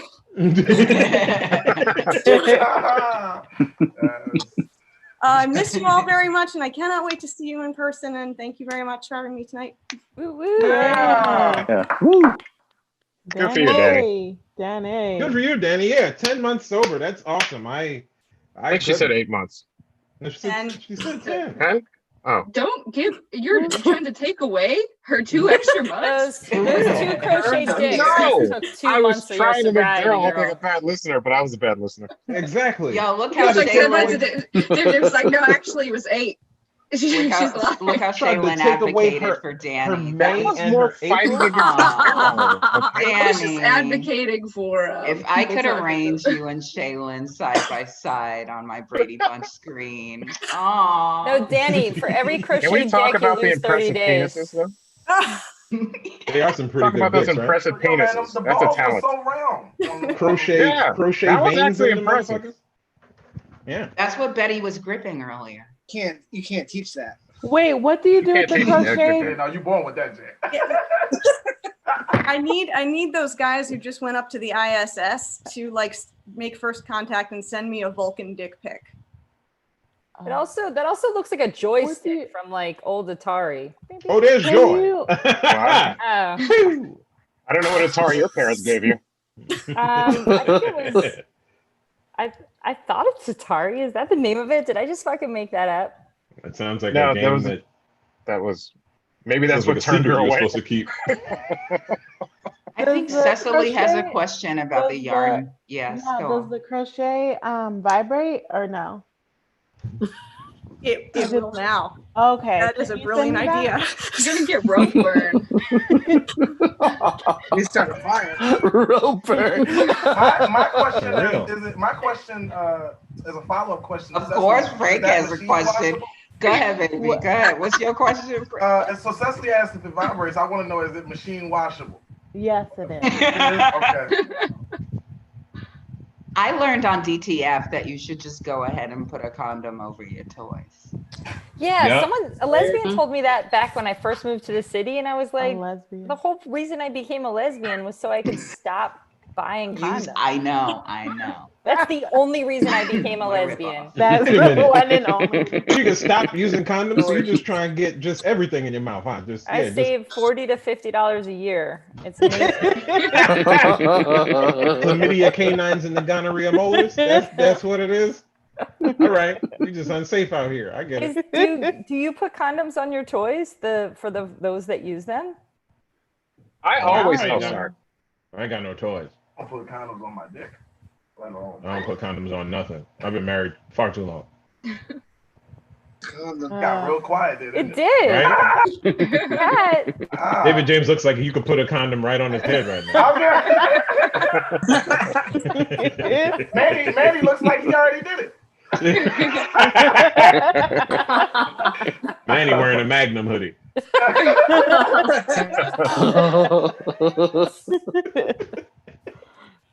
Oh boy. All right. Their next comedian has been the butt of everyone's slow march towards death. He is here as a reminder to everyone that their best days are behind them. Please give a warm round of applause for Frank Neblett. Everybody. Woo, woo. How's everybody doing? Can we just leave it on Daryl's face while I do my set? Where your ribs at, Daryl? Come on, get some ribs. Actually, no. You know who I want to put? No, I'm saving my ribs for Juneteenth. Okay, that's what's up. That's what's up. Yeah. Are you going to jerk them or just barbecue? Jerk. I'm not going jerk. I We was did bring up jerk ribs. I Yeah, was we did getting bring ready it to up. say, so y'all gonna make me seem like I'm fucking crazy, huh? No, we're not crazy. I think I might cut them in half and do half jerk. Like you can't just bring up jerk out of the blue. When you talk about jerk and ribs, you know, folks got confused. I mean, Rib ribs I obviously thought it meant was a three. rib If it job. was a Talking six, about- then it's You know what, this was all Only half, experiment. though, Hey guys, only half. this was all experiment. I just wanted to show how much niggas would talk over each other if you bring up ribs. I'll tell you how I cook them. Hey man, if you saw that, no, that was bad. Ooh, wait till I bring up watermelon. No, I'm fucking with you. Shaylin was talking too. Shaylin. Dry snitching. Yeah, no, you get to go to recess for that one, Cat. You go ahead, you get a break. Everybody else, stay inside. Y'all, this is I got threatened by a white woman, old white woman. She's gonna call the cops on me the other day. This is the second time that's happened in a couple of months. It was crazy because I pulled up, I parked in a handicap spot in front of her house, and she was at the door already, which lets me know she has nothing else better to do. She's just waiting for that end. And she sees me and she's like, "Excuse me, hey, that's a handicap parking spot. Can you not read?" And I said, "No, bitch. They took all the money from the schools and gave it to the police. So we didn't have teachers." And she's like, "Well, if you don't move, I'm gonna call the cops." So I moved, and she said, "That's my husband's spot.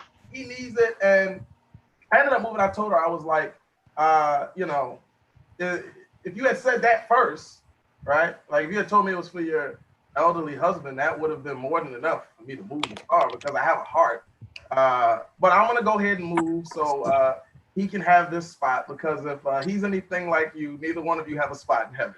So enjoy this spot while it lasts. But yeah, so that's fun, man. It's getting the cops called on me. My thing is, she asked me, could I read? And it's very clear she don't, because if she did, she probably would have read the paper and realized all this shit is going on across the country. And guys, so usually I go on mute right here. That's my father, who, you know, I'm in a comedy show right now. Jesus fucking Christ, man. God damn. Who are you yelling? You're yelling at your dad? 1 second. You're This is yelling at happening your live, father guys. like that. Franklin. Frank, it's midnight. Oh. You're yelling Nah, at he your got- dad like that? Nah, he was like, "Hold on, you told me to get the WhatsApp." Frank dead like 32. All right, everybody, that was the commercial break. We're back. This is an episode of Living with the Elderly. He had to fix the VCR. No, we got rid of those. We moved up to DVD now. No. Yeah. Show me how do you make it pause? Do you not see these old ass blinds? We're about 20 years behind on everything in here. I didn't get internet until what, 9th grade? Shit is no Like a matter. 9th grade was like 2017. Right. It was 2 years ago. Y'all niggas not gonna be playing me like this, man. It was 4 years Came in the ago. room. It was 4 years ago to be exact. What's the deal with all these handicap parking tickets? I just got a goddamn mail, boy. In fact, it was definitely his car I was driving. Hey man, get you look. Let your parents live to be old, so you can drive their cars around and park downtown for free. That's definitely a benefit of having the elderly as parents. Cat's been in the car with me. we get all the handicap spots and still be late to shows. So, guys, to wrap it all up, the white lady didn't call the cops, and your boy is still here to be with you all this evening. So you take your wins with your losses and keep on pushing. So that's my time, guys. We're gonna move it on. Give it back to Darryl. All right, give it up for Frank. Oh, I in guess. these 3 minutes, he's only 8-1. I don't know how he's doing it. I think it's my withering dreams just get sucked in by his young bone marrow. Shit like that. All right. The next comedian coming to the stage, you've seen him here. He has scared you and delighted you, and he's going to do it all over again. Please give a warm round of applause to Brandon Gorin. Yeah. Woo. Woo. Brandon. Mutual Yeah, match. so, man, I am just slowly looking more terrifying as time is going on. You look like me with a mustache. It's just I feel when I look in a mirror, I'm like, it's not bad. And then I look at this and I do look like I'm going to close someone in a wall. And I'm just going to be like, I've got you. That wasn't like a reference. I'm very proud of it. The camera So, adds 15 bodies to your base. I tell I'm not mad. When I get loud, she gets upset. So Black cat. she's very cute, and I hit a deer like a couple days ago, and I want to. Deers are terrifying because they have like mouse bodies and tiny little heads, and they're on top of their head is bones, and then their legs are like spider legs. And I understand how you would get weird mythical creatures out of them. What I don't understand, and I've been thinking about this a lot. Also, I've been looking a lot into the CIA, and eventually, if you do that long enough, you just think everything's CIA. But I was thinking about, I have no idea. Yeah, what? That CIA hair. That's all people are saying. It's fine. You got it, Brandon. Yeah. I feel like I was trying to use the cat to make me look nicer, but it just makes me look way off. Yeah. I don't know how we came up with dragons in general. Like, how did? Because like I understand. You see a horse and then you see like a deer from like a distance. And you're like, oh, unicorns. I get unicorns. Yeah. But like, how did you go? Okay, so there's lizards, right? And they're really big and they fly. And also they breathe fire. And here's the thing. Nothing else breathes fire. Like, it's not like we combined other things. We had to be like, okay, so that fire over there that an animal makes with its mouth, also, it's really into treasure. Ow, don't bite me. Huh? Okay. Oh my fucking! Did Yo. he just get bit by a dragon? Did he just get? Oh, it's a cat. I thought it was a dragon. That was the best fucking bit ever. He just pulled up a dragon, like, dude. What? Come on, Brandon. Jesus Christ, dude. Oh man. And it's not. And then I was like, oh yeah. I'm not sure how long I'm supposed to be going because this feels long, but also I'm just going to keep telling you the truth about dragons until someone stops me. And then I was like, oh, it must be dinosaurs. That makes no sense at all because that's medieval times and they weren't digging up dragons. And I think it actually goes the reverse because we're finding out more and more that dragons actually look like, not dragons, that dinosaurs look like birds. That's a thing. Like you look it up, like birds are just dinosaurs. Like that's just facts. Birds are dinosaurs. And are dinosaurs, right? You can't make it all the Please be a dragon. What is happening? What? Oh my god! It just needs to be a dragon, Everything's Brandon. fine. The cat's just mad at me for being loud. All right. We give it up for Brandon. Oh my god. Oh man. We had a request for Brandon to bring out the remember you brought something out last night?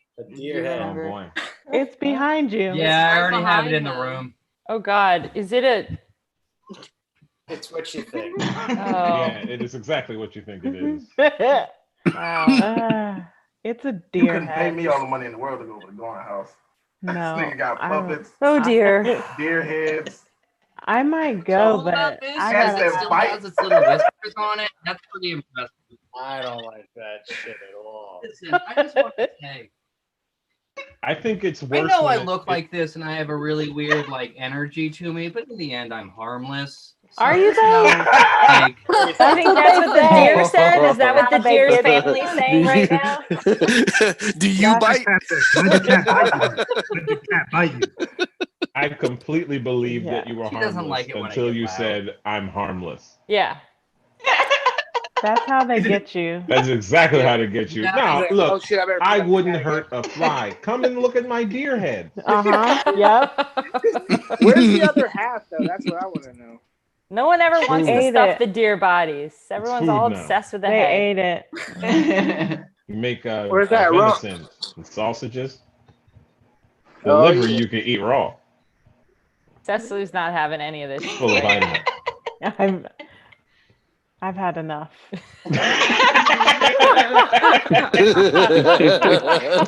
She's tapped out. Cecily is out here speaking for all of us. Give a warm round of applause to Brandon Gorin, everybody. Yeah, Brandon. We're gonna keep this show going. When the spotlight's on him, he is there to give you a smile or finish rolling. Please give a warm round of applause for Marcus LaVar. Yeah. Yeah. Oh. Hold on, man. How you feeling? How you living? How you feeling? I'm high as shit right now. Like I am always rolling when I'm doing this because that's how I stay awake this late. I wake up early in the morning, so like smoking just keeps me awake the whole time. I don't know. This is something I got to talk to a therapist about. But never mind. Yo, week is as shitty as mine was. Everybody, no. What happened? What? Anybody else's week shitty? Oh, absolutely. Oh. Oh yeah, totally. I mean, is it America? Right. I like You meant other than the regular shit? Yeah, I mean, yeah, you know, other than the regular shit. It's just been a shitty week. I'm trying to find the upside to the shit, man. Find the things that I love. I love what y'all doing here. This is a great vibe. I mean, I don't know, like it's funny to me because like a year ago, this would not have flown at Fergie's. Like niggas just getting up on stage consecutively, just getting up, just talking about how evil white people are. It wouldn't have worked though. They would have came upstairs. All the money would have left the bar. I don't like what's going on up here. Y'all look too happy. Yeah, I don't like it, man. So I like what we doing here, man. I like that now, like with the COVID shit mixed with the racial tension that's going on right now. Like I have an excuse to cross the street when I see white people walking towards me. Damn right. Yeah, and I make a scene when I do it too. Like I stomp across the street. I carry a purse just in case. I switch to the other side when they get to It's real, man. I love it. Yeah, people just like him. I make him feel real. It's funny, yo. I went to go get some weed the other day, and my weed man, he walked up to me. He was like, "Yo, dog, was you out there looting, yo?" And I was like, "Nah, man, that's not really my shit. Like, I ain't really a guy that does that kind of shit." He was like, "Yeah, man, I ain't gonna lie, I went out there, man, and I got suited up. I had my black on and everything. I ran out there and I seen everybody stealing from the stores, and I got to the one store and I just couldn't do it, man." And I was like, "Damn, you couldn't do it?" He's like, "Nah, I couldn't do it, man. I just walked back home." And I was sitting there like, "You sell drugs? Like you couldn't just steal something real quick and walk away?" Like I don't know. I was confused by that, man. I just feel like he's not on brain. You know what I'm saying? He's a businessman. He respects business. It's a business. He's not really, Capitalism over everything. I guess. I just, you know what made me laugh, yo? Like they really got rid of the Confederate flags in NASCAR. Cause I was like, man, I don't give a fuck. Like I ain't. It's not gonna make me start watching NASCAR. It's not gonna, They show up at them things, man. They are the motherfuckers that have been watching people race since like soapbox cars in their neighborhoods. Them little broke down cars. They just ride down a deep ass hill. Nah, man, that's not my shit. I ain't gonna tell them what to do with they shit. I don't know. But hey, get rid of it. If y'all say get rid of it, I'm with it. I'm with everything. I'm rooting for everything that's black, man. We with it. Get rid of that shit, man. Yeah. Oh, fuck it. All right, I'm out of here. Yeah. All right. Yeah, give it up for Marcus. Yeah. Give it up for Marcus LaVar. Yeah, totally. Cross the street when you see white people. It's And don't go to NASCAR. No. I mean, you can go if you want. Yo, the one thing that I did notice from the NASCAR, that one video, first thing that hit me was, they doing that shit because there wasn't nobody in the stands. That's the only reason they pulled that shit that day. They was like, while they're not here, do it, hurry up. But then also they kept showing like the few black people that were on pit crews, right? Like as they did the 8 minute and 46 second moment of silence. and they kept showing the people who were black on the pit crews, and all these black dudes were crying, and part of me was like, damn, this really got to be a moment for them, because imagine how much you got to like cars to work there when they're flying the Confederate flag just for funsies, right? Like, and so this is a day that it's like, yeah, they're finally saying that they see you. And then the second thing I thought was, man, fuck these camera people. How dare you? Like, really? Y'all do the one thing for black people and go put a camera in their face like, huh, you happy now? Did you see it? Huh? You see what we did? Why are you crying? Shouldn't you be happy? And that's not good. They can't get a break. Like, give them the week off. Why were they there? Like, you'd be like, look, we're getting rid of the Confederate flag today. You go home. You paid. Don't worry about it, man. You just take it. Take it on the road. In fact, you get to drive. That'll be the day. Are there any black NASCAR drivers? I don't care. I think that's the other part. I found out about one. You know what? I realized Formula 500. There's a black Formula 500 driver. Formula 500. Formula 1. There's a NASCAR as well. His name is Bubba Watson. Bubba Of course that nigga named Bubba. Yeah, he's the one that made him get rid of it. Bubba Watson. Bubba Sparks. Somebody explain it to me, like, what this one guy press the pedal harder than the other guy? Like, it's Bubba probably selling shit out the trunk of his NASCAR. It's the art of gets pulled over on the track. It's about the car being good, but it's also about how good you are at turning. Can control the What's that Morgan Freeman movie with him being a NASCAR driver? Morgan Freeman? There's a Morgan driving, Freeman movie with him being a yeah. Driving Miss Daisy. Yeah. I got confused. Miss Daisy, I'll be getting the checkered flag. You're going down to the Daytona, Miss Daisy. Well, first we'll get the groceries, then we'll win the stock cars. Oh, man. Oh, Miss Daisy, you're a nice lady. Would you like to become a champion with me? Pop that champagne, Miss Daisy. It's milk. They drink milk when they win. They drink milk? Yeah. Oh, that's the whitest shit ever. Jesus Christ. Oh, Would you let the Confederate flag come back to get rid of that? Hot ass car. You get out of summertime. You just did $500. Yeah. Oh, somebody give me a glass of milk. And they drink it out of the trophy, don't they? they cereal out They there. drink it out of a hot cup. Oh my God! Out of the Right. trophy, it's like a milk. It sits out all day. It sits out all day, and then they pour milk. Oh, and they it's drink. usually it's usually warm-ass yogurt. By the time they're done, they just pour yogurt. Oh, Jesus. Well, now that they got rid of the flag, I can't wait to see it. You know what I mean? Now that you tell me there's milk, I'm in. I have seen white stuff drip from a person's mouth after they say that they won. I tell you, it gets me every time. This is the hottest gay porn ever. It's a bunch of dudes, all sweaty, just fucking throwing milk in each other's face. That's wrestling. Yeah, the Stone Cold Steve Austin. That was one tonight. That was Backlash. That was WWE. What's that thing where Stone Cold so much about wrestling. shot What everybody is with that a milk about? truck? No, that was a beer truck. Beer truck? Yeah, it was a beer truck. Oh, all right. It was frothy though. I mean, beer gets frothy, nigga. I don't know what you want me to say. That's why I was like, we'll talk about this later, man. They put the spotlight on me. I ain't know correcting the nigga that get you in the spotlight. I keep my mouth shut. All right. We are going to bring you the final comedian of the night. I don't know why I'm clapping like I'm about to whoop my child's ass, but I tell you, shout out LaTice. Right?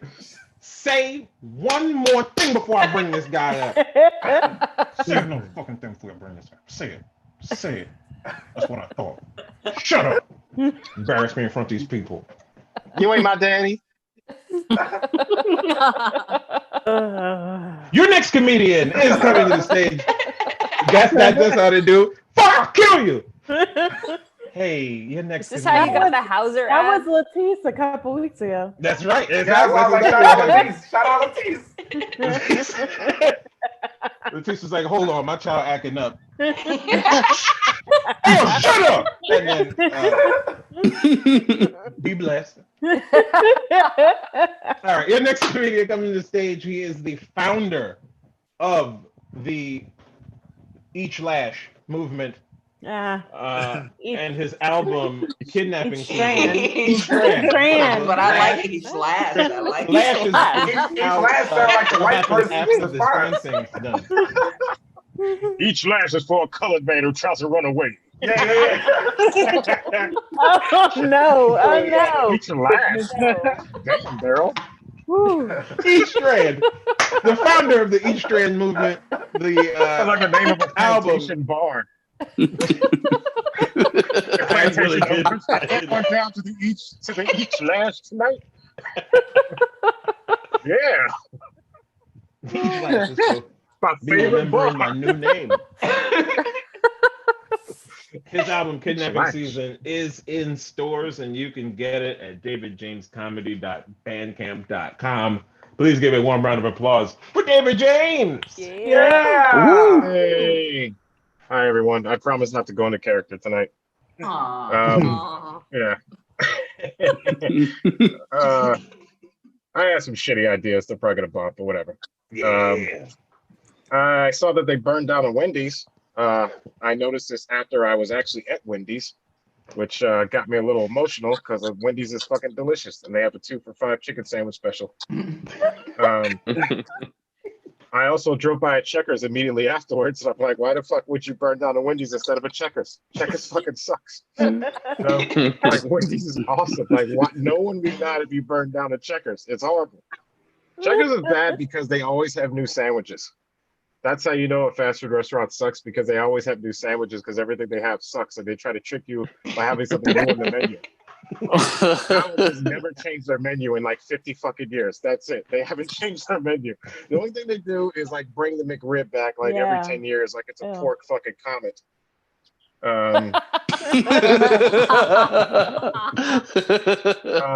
I love driving by in South Philly and seeing the stores that had plywood up that didn't need to have plywood up. You know,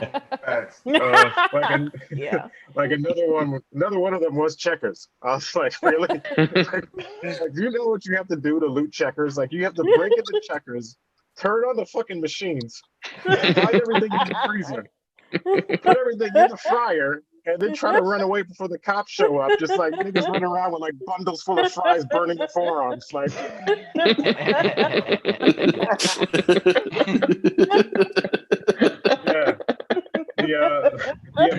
the abandoned Burger King, a Burger King that doesn't even open anymore, had plywood up. Like, what are people gonna go do to the abandoned Burger King? No, they're just gonna go steal the Burger King hats, and they're just gonna be staking out block parties in South Philly. You know, it's like, there's 20 Burger King hats here. I think we found the suspects. Then they actually have to call the real Burger King to see if he wants to press charges. Like, excuse me, Lord Burger King, you want to press charges? We found the stolen Burger King hats. Yeah, the Burger King looks like a retarded man who dressed up as a Lord of the Ring, a Game of Thrones character, and didn't realize he had a Burger King outfit on. I hate when people get attitudes at fast food places. You know, they're like, "Oh, that lady at the counter was rude." It's like, yeah, she works at fucking McDonald's. That's why she's fucking pissed off. If you see anyone above the age of 16 working at a fast food place, something fucking went wrong. Leave them alone. Yeah, I'm hoping that they're changing some commercials.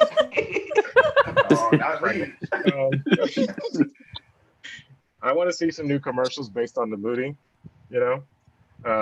I want to see like some places come out and be like, Foot Locker, we're the #1 choice of looters. They could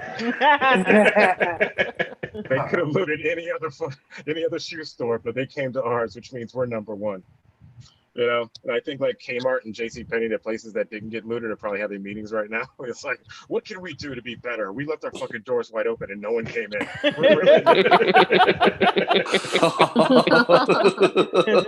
We need to change the quality of our products. Like, you mean this vintage line of clothing from Dustin Diamond from Saved by the Bell isn't going to bring people in. No, it's not. No one wants that shit.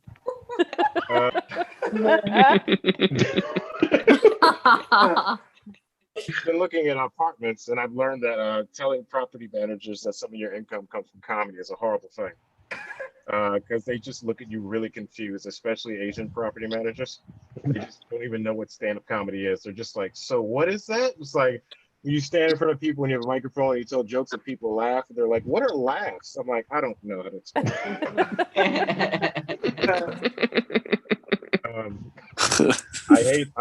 I hate Home Depot. I had to go there this week too. They have the worst employees ever. And you always know when you're talking to someone who doesn't know what the fuck the answer is because they just send you on a scavenger hunt. You know, you go there like, what kind of lumber do I need to make an additional closet? You know, in my house, and they're like, oh, you just got to go to aisle 317Z1. Like, where the fuck is 317Z1? It's like, well, we're in aisle 10, so just walk in that direction. You'll eventually walk right into it. It's like, you don't know what the fuck lumber is. Like, no, I have no goddamn idea what you're talking about. Sorry. What the fuck does David? That's his fetish. This is how white people masturbate with yeah. It's you put the phone in there and then you get the 3D. Yeah. I like how he said this is how white people masturbate. This is how he masturbates. When I masturbate for my people. I tug it for all of us. So somebody busting your room when you're jacking off. Do you see him? Nah. You just got your dick exposed and your eyes covered. Mm-hmm. Lock that door, man. Stevie What Wonder. did you watch, David? What? What did you watch? What do I watch? It better be black porn for this week. He's repeating the question. That's a Actually, it shouldn't. What are your search terms, David? Come on, give us your top 3 of the month. Oh Lord. I don't want to No. know. I don't want to know. I'm trying to help clarify David's question. Don't tell me. I do not. No. Do not answer that. Different versions of women getting fucked at Wendy's. I got $5 on stepsister porn. Easily in the top 3. This is my man about town hat, and the other. Nah, it's big woman, little guy. Big woman. Yeah, he like to sit on it. Like he want to sit on a butt. I am so disappointed in all of you right now. That dude love a good leg lock. If he needs to get in there. What if he's just taking vacations? That's like his Cuban vacation virtual reality hat.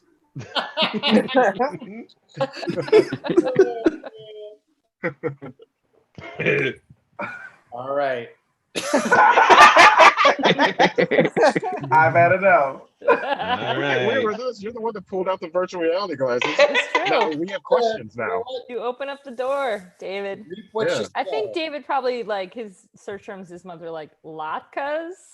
Oh God. That's 2 months ago. Search term.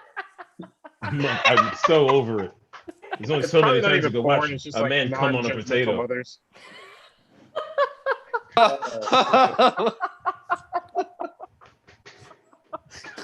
That's good. You guys It's are like funny. Asian girls who text them back. There's just nothing perverted about it. It's just like, yeah, I like you too. The term lasting friendship. That's yeah. It's been good. It's been a good one. Please, I don't even remember who's doing the highlighting anymore. But Whoever's doing the spotlight is a king, man. Make that happen.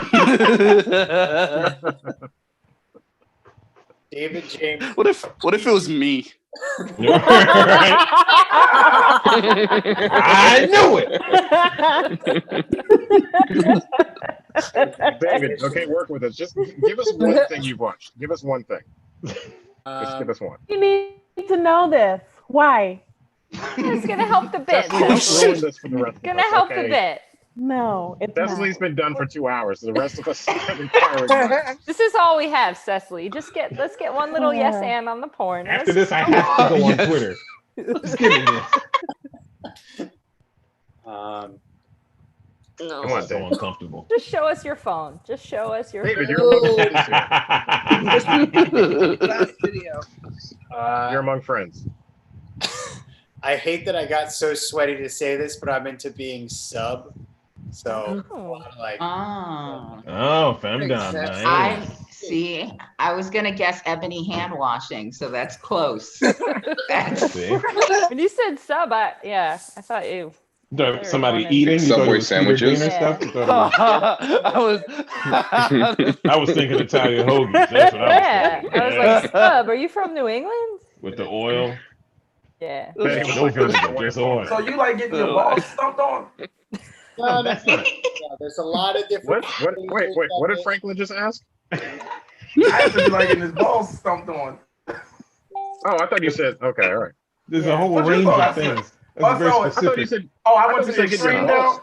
No, I thought you said getting your balls it can get stumped on. extreme. I was like, I mean, that's not so. with everything, there. This just turned into porn stash and DTF. Like at the end Love of the mic, we're just like, it. oh, this is. We when should Jarrod also might add for my intervention. people in so we can go against the white guys at the end. Yeah, right. Fight with their phones and go look at their search history.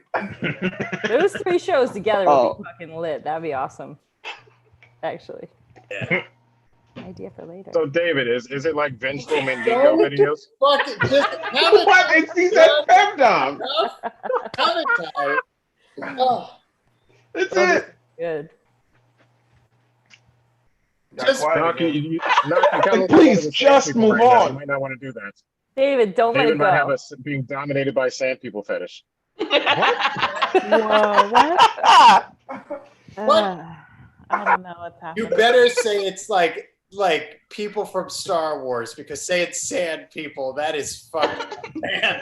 Oh, you guys Oh, don't know. I'm sorry. You know Oh what? God. Sand people are people from Star Wars. Somebody say sand people. At least it said people. That one was the worst co-opting. I was like, for real, y'all ain't gonna give them their own? That's ridiculous. I have a smorgasbord of search terms that I use. It's pretty much a roulette wheel. Sometimes I just hit random. Yeah. What's the random of the week? Name one. I mean, fuck, it'd be anything.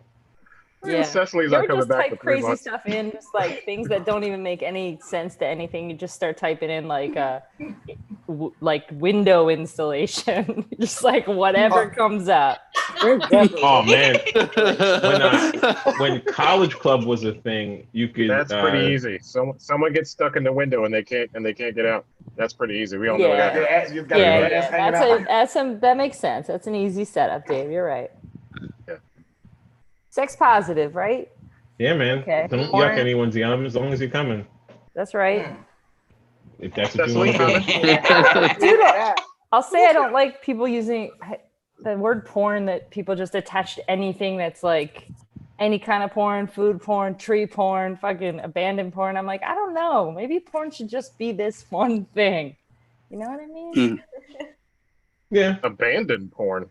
Yeah, you know, pictures of just abandoned buildings. I've never. That's all I know. That's my search history. No. It's not that they actually jerk off to it. It's the idea of like you like it so much because of the pornographic nature of it. It's like how Saw movies are like torture porn. Right. It's like not stuff like necessarily the thing you're coming to. It's a category like you just came there for that. Right. Like crochet porn.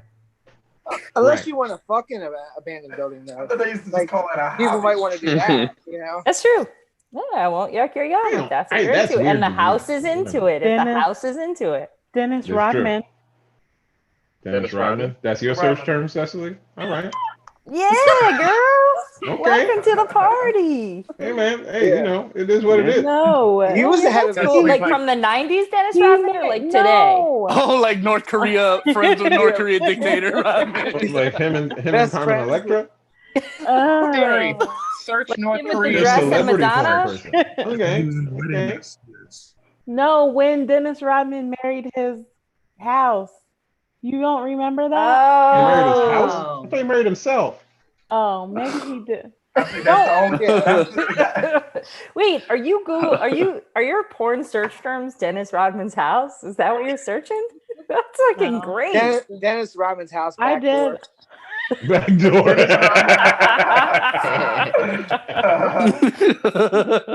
I did have a major crush on Dennis Rodman as a child, but I know it. I could see He's that. a bad boy. He is. Mm-hmm. What was it? He doesn't break. He doesn't follow the rules. No. Like even when David says stop, Dennis Rodman won't follow the rules. No. Cecily, you could change him though. What? You could change him though. He's a bad boy, but I think you could change him. All he needs is love. I don't. No, there's not. No. A little bit of that. He was the one that dressed in a. He went and dressed in a dress, like a wedding dress. Yeah, that's what I'm talking about. Yeah, it wasn't. He was ahead of marrying his himself. time. It was he like was marrying himself. He was was like it was like a promo thing for his book, but he was like, I'm getting married, and then all these people showed up, and he came out in a wedding dress. Yeah. Did he date Madonna? Yeah.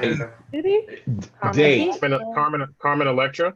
The 90s were his decade. The 90s were his decade, I feel. Dennis Rodman. He was like defensive player of the year, like yeah. 3 times, I think he won it. Right. Yeah, he was like 3. Yeah, I mean, he was like. And averages like 14 rebounds. Yeah. And his book was very good. Yeah. Bad as I want to be. Bad as I want to be. Obviously did our homework. He had a book. That's right. I Writing loved his book. Someone's in the Dennis Rodman for the article. How many times did you read the book? For the articles. That's a great line. That's a good. Ooh. Especially if Dennis Rodman book has sticky pages. It's laminated. She's a planner. I was on page 100 when I was I was on page 325. He was talking about the showers, and you know how it is. Ain't nobody worried about that. Why are you talking like that, Cecily? Can we move on, please? So, were you a fan of basketball? I mean, a little bit. Problem is, Michael Jordan didn't miss a lot. He didn't miss a lot. So a lot. He was sweating though. He was sweating. Michael Jordan? Nah. Every time he got ejected and he take his jersey off and throw it in the crowd, I was oh like, man, do you remember? Oh, he'd be so upset.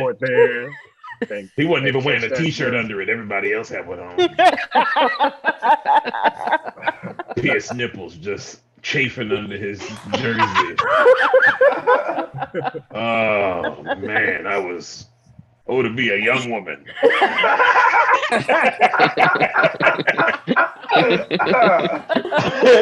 I was 13. I learned about myself that season. That was when Jordan came back. They went to the playoffs, but they didn't make it. But boy, did I! You know what I mean? You went all the way. They didn't get the championship, but I damn sure got the ring. Boy, I left a stain in my bed. Oh boy! Oh, good time. Wow. That was a great impression. That was a really good impression. I remember every playoff game, my mama would come knocking on my door, and I say, "Don't open that door, mama." like, no, mama, I'm doing the last dance. There's only 8 minutes left, mama. Who is that? Nobody. I've been screaming in my room, yes, and she's like, "What's going on? It's halftime." I'm like, "Don't worry about it, Mama." My ringtones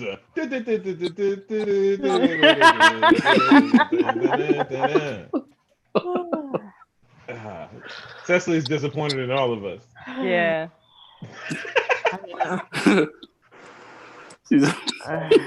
All right, folks.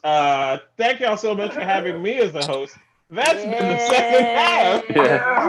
That's to be quarantined. You can still give money 24 hours a day. The internet is crazy.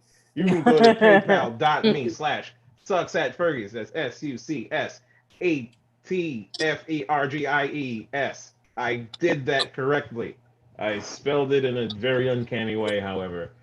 You can buy my album, Black Gentrifier. It's in stores. Yeah. Get, Hell you should get it. You can get David James's album, Kidnapping Season. What the fuck? Kidnapping Season in stores. You can get Chanel Ali's album, Chanel #1. Who else has an album on here? Darryl Charles has an album, Black Gentrifier. Who else? Cecily Is got a that one book? album? Black Gentrifier. got a Yeah.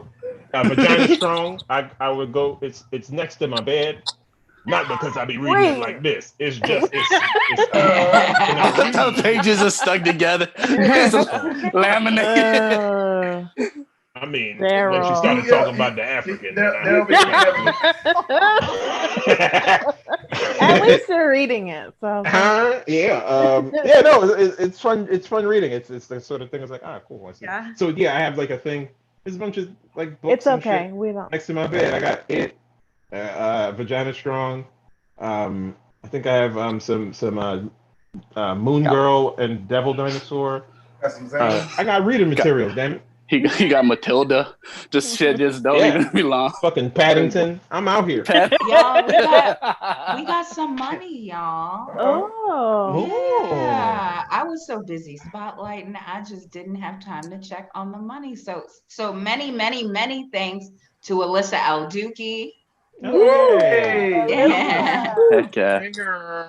Danny Rydell took a break from crocheting to give. You can do many things with your thumbs. Y'all, Sam Bansner hasn't signed up since I made that nigga pay for his set about the frat boy and the opioid addiction. Sam Bansner gave tonight. Sam, sign up. Don't be afraid, Sam. Relapse. Liam Paris gave tonight. Y'all remember the White Knight. Yes. Carol Fritz, Aunt Carol gave. Yeah. Aunt Carol wins the gift award of the night. She gave the largest gift of the night. And Leah Namoman, who's another alma soror of me and Leslie Mack, Leah Namoman gave tonight. So super excited. That's a bunch of gifts, y'all. Thank you very much. And yes, the internet is amazing. You can give all the live long day. You can give. We don't have to be here on screen. You can just give. You know what? Tomorrow, wake up and press play and walk away and just give more money. You know. Yeah. Yeah. Yeah. It's all good. Yeah. Yeah. Darryl Charles, everybody. Yeah. And incredible Darryl, I was thinking about it and how like the showcase was shorter and yours was long. I was like, Darryl is the field Negro in this one. Darryl has like all the, y'all were supposed to laugh when I said field Negro. Sure, yeah. Daryl's cheek went a little bit like the Glory. Your cheek went like Denzel. It's because of my hair and this shabby ass beard. If I was shaved, it would be funny. But everybody's like, you definitely looking like Django when he had that potato sack. Oh, she hit the nail on the head. He wearing that brown shirt, looked like it was white when the sun came up. Ooh. Y'all, that was your second half host, Darryl Charles. Yeah. Definitely pick up Black Gentrifier. Also on sale on the internet all the time. I'll run through your host panel. Betty Smithsonian. Love Oops, you I guys. pinned your Good to be video. here. I didn't mean to pin you. Let me unpin you, Betty. That would This be is way past problematic Betty's on bedtime, Black isn't Women it? Night. What happened? This is way past Betty's bedtime, isn't it? Yeah, Betty hung surprised. in. I'm impressed. Wow. Yeah, let's give it up for Betty going past her bedtime. I mean, we shouldn't clap that much. Heck yeah. Betty sends out Zoom invitations. She's like, "You want to be on Zoom at 4 p.m.?" I'm like, "I just fucking woke up. What the fuck are you talking Yeah. Being sober, it's hard to stay up. You guys, I'll be honest, man. I used to stay really? up fucking late. Now I'm like, You've been sober for 20 years, Betty. 19, actually, 19 and a half. The first day I ever hit my bedtime. I swear to God, man, I don't know what it is, or maybe it's just 41, whatever it is. It's age. I think it's more age, Betty. No, it's because you're about to be married. Oh. I don't know if you know this, but in tell me. marriages, one spouse stays up. Yeah, that's great. Yeah, it's usually the one that needs to come, and then the other one goes to bed, and that's called peace and egalitarianism. That's great. I love that. You're getting ready. It's Yeah. a natural process. Before you got engaged, it was like, oh hey, you want to go to bed? Yeah, I love to go to bed. Let's go to bed, and you hold each other. It was like, will you marry me? Yes. I'm tired. Well, then I'll see you tomorrow then. That's fucking funny. I like that. That was Betty Smith. So no, go ahead, Betty. No. Thank you guys so much. This is a lot of fun. Thanks for having me. Yeah. I thought maybe Betty was gonna say that tear gas makes you stay up later. Oh. Maybe. A little bit of caffeine in it.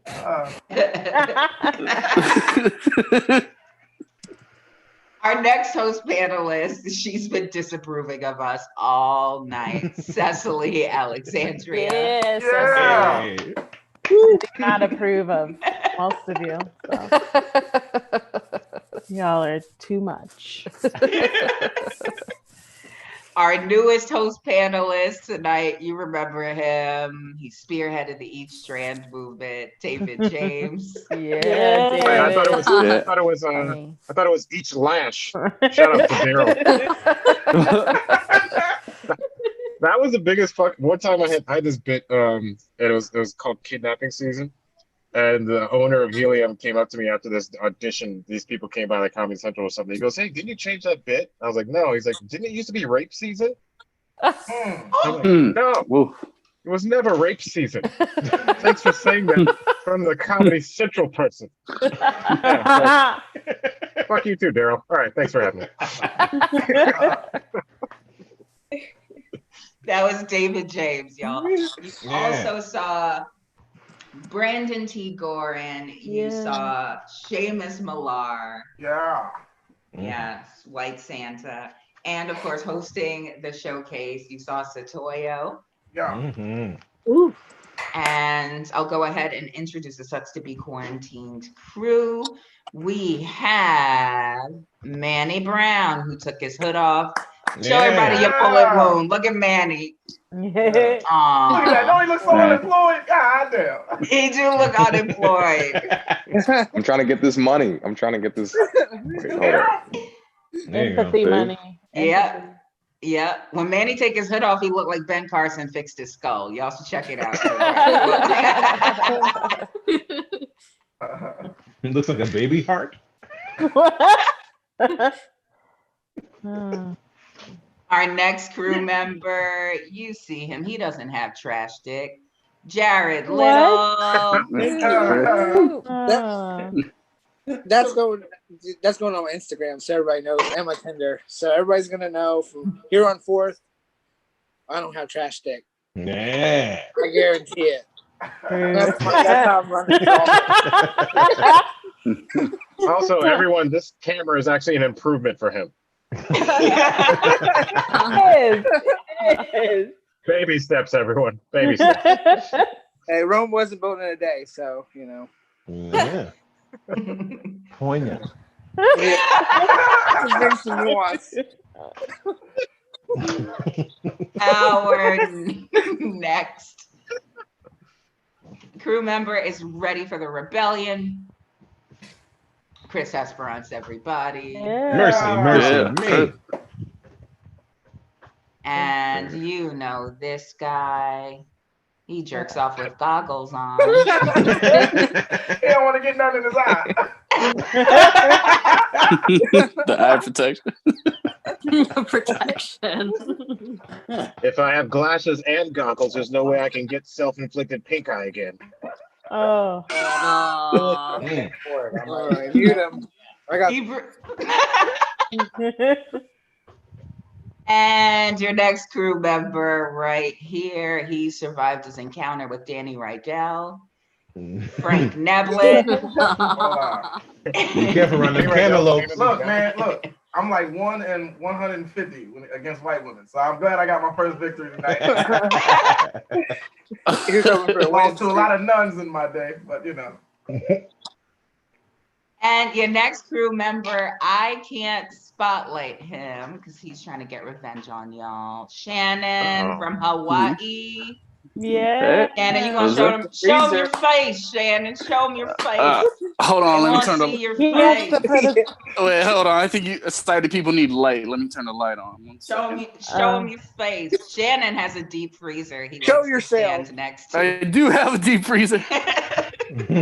All right. That's What's not up? something to be proud of. Hey, that's Shannon. Shannon's naked, by the way. Yeah, I know. I'm just shirtless. It's sweaty. I have the window closed. Why are you putting baby oil on, Shannon? All right, we're keeping it sexy. I get it. Hey, Shannon. You're flexing. Y'all ain't got no air conditioners down in Hawaii? No, well, no, I'm my dad's Filipino, man. He's Why super is your Shealyn fan on? Wait, why? Oh yeah, that's a good hair. Because it doesn't work. It just makes hot air. It makes hot air go around. That's what. Yeah, it doesn't work. But yeah, there's a lot of animals outside, so I turned to close the window. I feel bad right now. Too hot for that fan to not be working, bro. In Hawaii, the weather's perfect. Like the outside breeze is fantastic. It's 83. Yeah. No, well, you're right. Outside is good, but it's really loud when I open the window. So I close the window so it doesn't bother the show. Sure. Here, let me. Go ahead. You know what's concerned. bad? You know what's I'm bad when concerned. Frank feels bad for you. Yeah. Cecily saw your clavicle and glasses of Dennis Rodman. See, that's why I always have my video off. That's why it's my cleavage. I told you. Shannon, I finally understand why you keep your video off. Hey man, give him the eye candy. Shannon got the yams. That's the type of porn David looks up. Yeah, Shannon Cantan. That's about to be my next search term. You better stop playing. Cantan plus broken ceiling fan. Be out here, Pornhub, baby. And a video called AC Don't Work. Hawaii sweat. That's my pizza guy. Is the AC guy. It's just gonna be a naked guy pulling on a cord. Is that medium? No, that feel like high. That's off. I don't feel the motor moving in the string no more. Did you get the switch? You check the switch? Did you check the switch off? Come on now. You check the switch. That was Shannon, everybody. Yeah, I deserved all of that. He needs the shirt, everybody. We don't work out that me. We just wear coconut. We wear coconut skins in Hawaii. That's all. We don't wear clothes. PayPal.me/Sunset Shannon's house. Why don't you just push one of the blades really hard, like it's a Price of Right wheel? Just push one of the blades really hard. You gonna go up there on the ceiling fan looking for a vial. You just need some momentum. Banner, can I get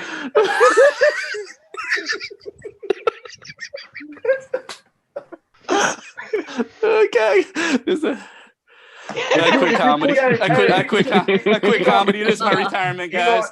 Thank you. He gonna spin the ceiling fan, and Pat Sajak's gonna be like, sorry, man.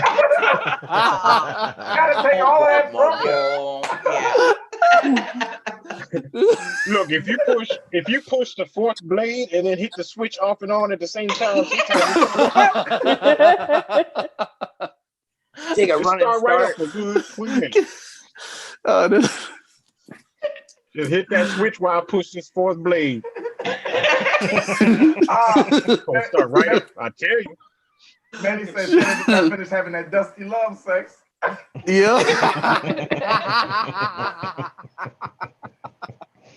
And now let's go to our final crew member. Oh, I'm so sorry.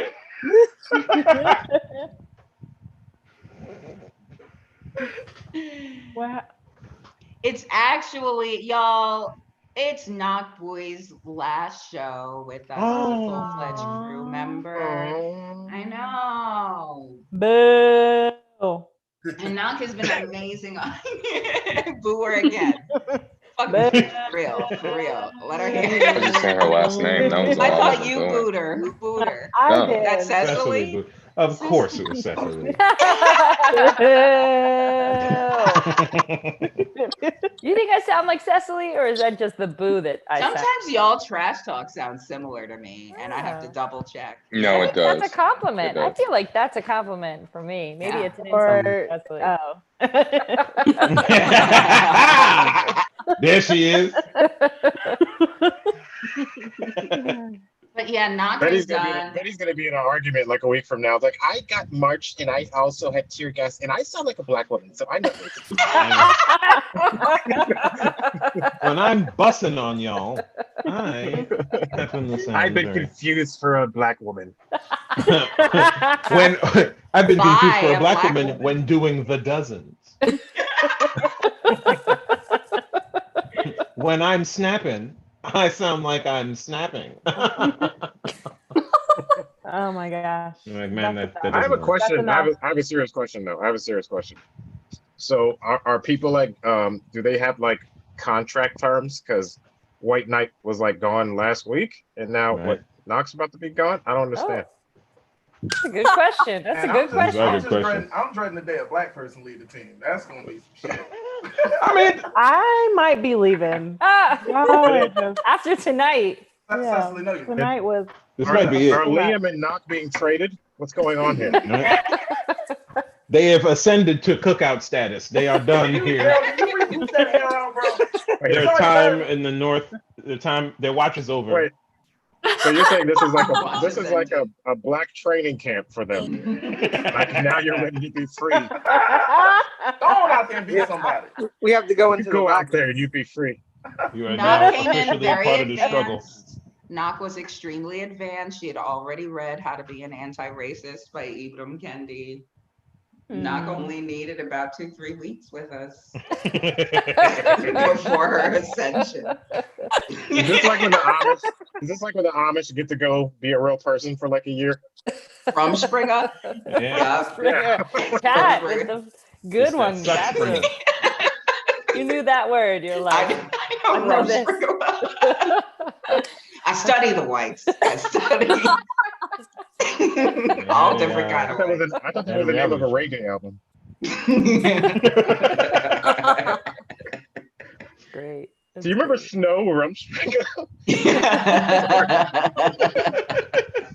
Beanie Man Rumspringa. Beanie Man and the girls Rumspringa. Yo, you The know what's real crazy? world I kid. never knew what that man was saying in that song. Y'all say the lyrics again. Beanie Man and the girls Rumspringa. Girls Is them, that really? girls them sugar. No, it's Beanie Man and the girls them sugar. Oh, okay. Sorry, didn't mean to. I had to translate that to the AAVE.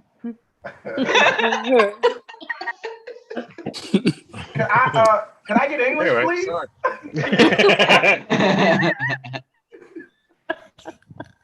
So yes, Knoc is capitalizing the being black and out here checking white folks who try to tell her secret white shit, thinking she ain't got our backs. Knoc is ready to make a lot of people uncomfortable out here in the world. Yeah, amen. Your ascension, Knoc. She is Like, no it's longer a true. Padawan. She's no longer a what? A catawal. A Padawan. A Padawan. That's my second Star Wars reference that none of you dorks fucking get. I'm I so get sorry. it. Who's a dork, David? sorry. Come on. You can't dork us. You're shut the your dork mouth, with the Betty. fucking Star Wars. Don't try to undork yourself your by dorking us. That's very Not how true. dorking works. No, I You just reversed it. projected dork onto us. He's mad. No, reversed he, You can't reverse dork. That's he's not an upset nerd. He's switching to gatekeeping. I reversed it. No, what I just did, I just all lives matter you. Stuttering. That's what I just did. Glitching, y'all. I just, you got Fat Juicy internet service right now? Y'all done switched. I love how Jarrod got his style together before he did his internet service. That's nice. I was like, if I'm not gonna be blurry tonight, I'm gonna be looking good. Right. Oh, I don't know about good. Pop the collar. Oh, he put in the hot and hot stuff. That's how it was Cecily. That was Cecily. I don't know, Jarrod. You gotta get in order for Cecily to dig on you. You gotta get some rebounds. I think. I'm sorry. Oh my God, I made this shit. That wasn't nice of me. You're doing. Jarrod looks like Shannon's AC repairman. You're working on it. It is the Jarrod shirt looks like that the just AC guy pulled- to help out Shannon. He's there to I'll fix fix anything. Shannon's AC. We'll flip the switch. What do you want to do? It's like I don't That's the have beginning of the porn David's watching. I don't have money. I don't have money, but Shannon, what you want to do, you want to tie a strong bird to the fan. And then that way it will fly around. All right, it waves around. what a dinosaur. Did you know dinosaurs are birds? Did you know Parrots are strong. Parrots are strong bird. Brandon. Strong bird. Noted. It's tricks of the trade, you know. Jarrod looks like an apartment's maintenance man. That's what I am. Yeah. Are you? I'm terrible at it. I don't fix anything. Really? I believe Shows it. him I go in I like, believe can't that. be fixed. That's a I was good like, what do job. you want Show me them to do? He just shows up with one screwdriver no matter what the problem is. Yeah. This toilet's clogged. Don't worry about it. He's like, let me get my tools. One tool. Let me get Just my one screwdriver. It's just a hammer I've had for. I wish I had a necklace though. It's a hammer with a Phillips head for some reason. On my screen, Jarrod, you're right next to David on my screen, and you both are wearing these like denim blue shirts or something. Yes. Jarrod Yeah. looks like he and David picked outfits together. Yeah. We called Yeah, each they other. look I was like they're in a lineup for a Kohl's that went out of business. No, David looks like he owns the pawn store that Jarrod's trying to sell something to. Look, man, I know it ain't no serial number on it, but just take it. It's worth it. You're making me shy. I'm buttoning up. Yeah, The only ones who leave Oh, in no. All the We take it back. Don't do that. They the would way. have David came like he's back. about to open some more of his shirt up. I know. I can't As button my Jared's neck, buttoning though. up, My he neck- just rips his shirt off. Great. Oh yeah, that's better. I like it. That's the thing that finally gets Cecily going. What do you think? Right? Yeah, Cecily's like, if you could just grow 16 inches and get your earlip pierced, that would be hot. Yeah. Next time Still I in a hear wedding Cecily, dress. next time you see me, it should be leopard print. You know, Just you grow need some 16 pink inches hair and get some with athletic green ability spots and in it. parental issues. Yeah. That'd be so Now sexy. you look like you in a Mexican gang, Jarrod. Jesus.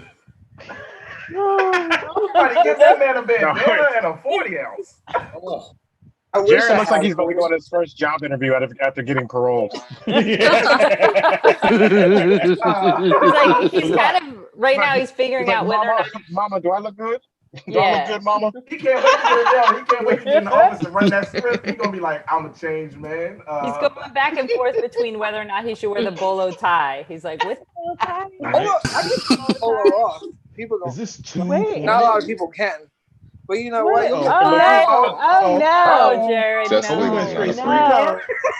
Jared, Okay. no. Oh, No. no. Jared looks like he's guarding a Columbus statue. All day. Listen. Oh, that's like That slushy stone on me. It was terrible. That was the line But we of the protected night, it. dude. We protected it. It's swear to still God, bro, if you standing. come 1 foot next to Christopher, I'll fucking knock you out, bro. Jared owns a baseball. Jared owns a Dude, I bat still but got doesn't my play fuck- baseball. Right? Dude, I still got my fucking bat from T-ball from when I was a little kid, and fucking Mikey from around the way was throwing bases when he wasn't supposed to when it was a fucking T-ball game, bro. I kept that bat. I will fucking knock you out with this fucking bat. I've been waiting. I knew he was What gonna is do he something. drinking too? Straight up domestic violence juice. Oh, no. Guaranteed to beat your wife. Yeah, what? That's sour monkey? God. I'm sorry. That was a joke. No, Yeah, no. that's violet water. I'm sorry. Go back to the statue stuff. Okay. I mean, every single one of those statue dudes. I mean, come on.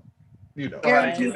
I'm sorry. You know These what? are all terrible Excuse me. things. I'm not I saying know, anything This good. is women's night. This is ladies' night. Yeah, I'm And sorry. we are bringing up issues that are very Yeah. prevalent It's in the late. community. We are downplaying them. These are terrible things. Yes. Thank you. I don't like Jarrod. them at all.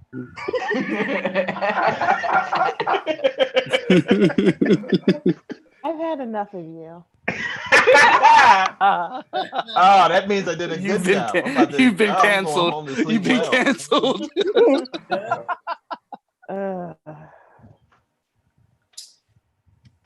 Yeah, shout out to the black women. How about that? Shout out to black Yeah, man. women. Shout out to black women. Yeah, let's Yeah. do black Hell women. yeah. Every week this happens. We give Cat, we shout out Cat, shout out Wait. to Cat Mosley. Did we do that? Oh yeah, shout out to Cat Yeah. Mosley. Shout out to Cat Thank Mosley, everybody. you. Yeah. Hell yeah. The founder, the reason. Somebody put the spotlight, shine a light on her. Spotlight yourself.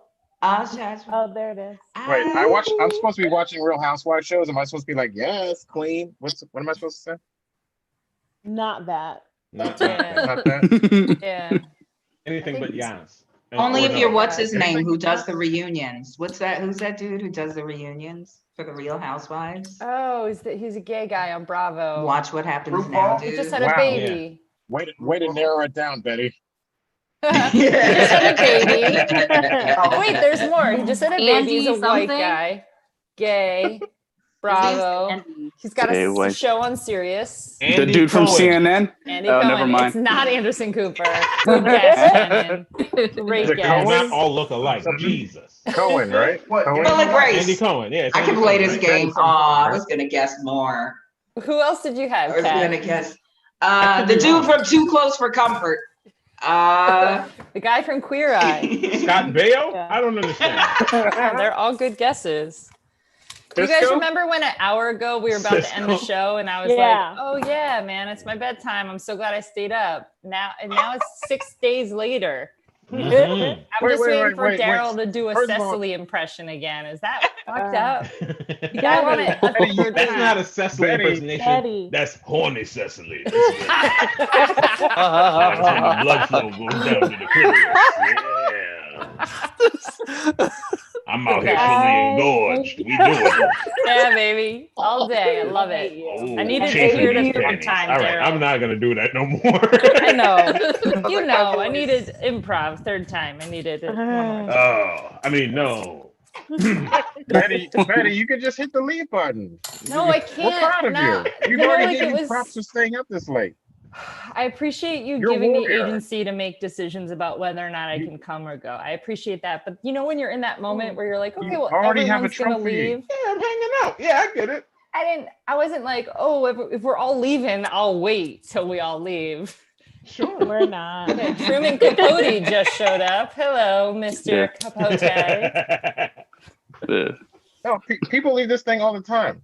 I know, Yeah. but we were No one kind of judges you. connecting, and I've Everybody's you hanging know, out, doing the thing. Getting now I'm FOMO. gonna have some cheese toast. Uh-oh. Oh, Damn. Cheese toast. You're going Damn. crazy. Right.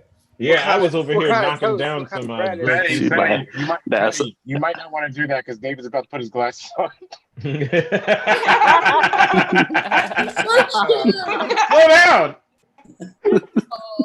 Tell me I'm a bad boy while you eat your cheese.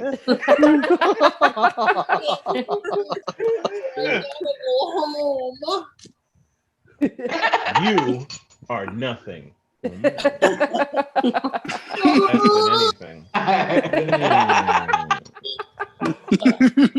Oh my god. But I wanted American, and this is cheddar shark. You're gonna take what fucking cheese. There's nothing Gouda about you. Oh, I'm sorry. no. That was Oh too far. man. Oh god. I'm a monster. Oh, yeah. Huh? Bad. I just want to keep it peaceful. You can Yeah, you consider better me- craft yourself up some better jokes, okay? pretty much. Oh, Oh, shit. I'm sorry, you guys. Y'all look, don't it look like somebody shot Manny's jaw out after he bombed? Look. Oh.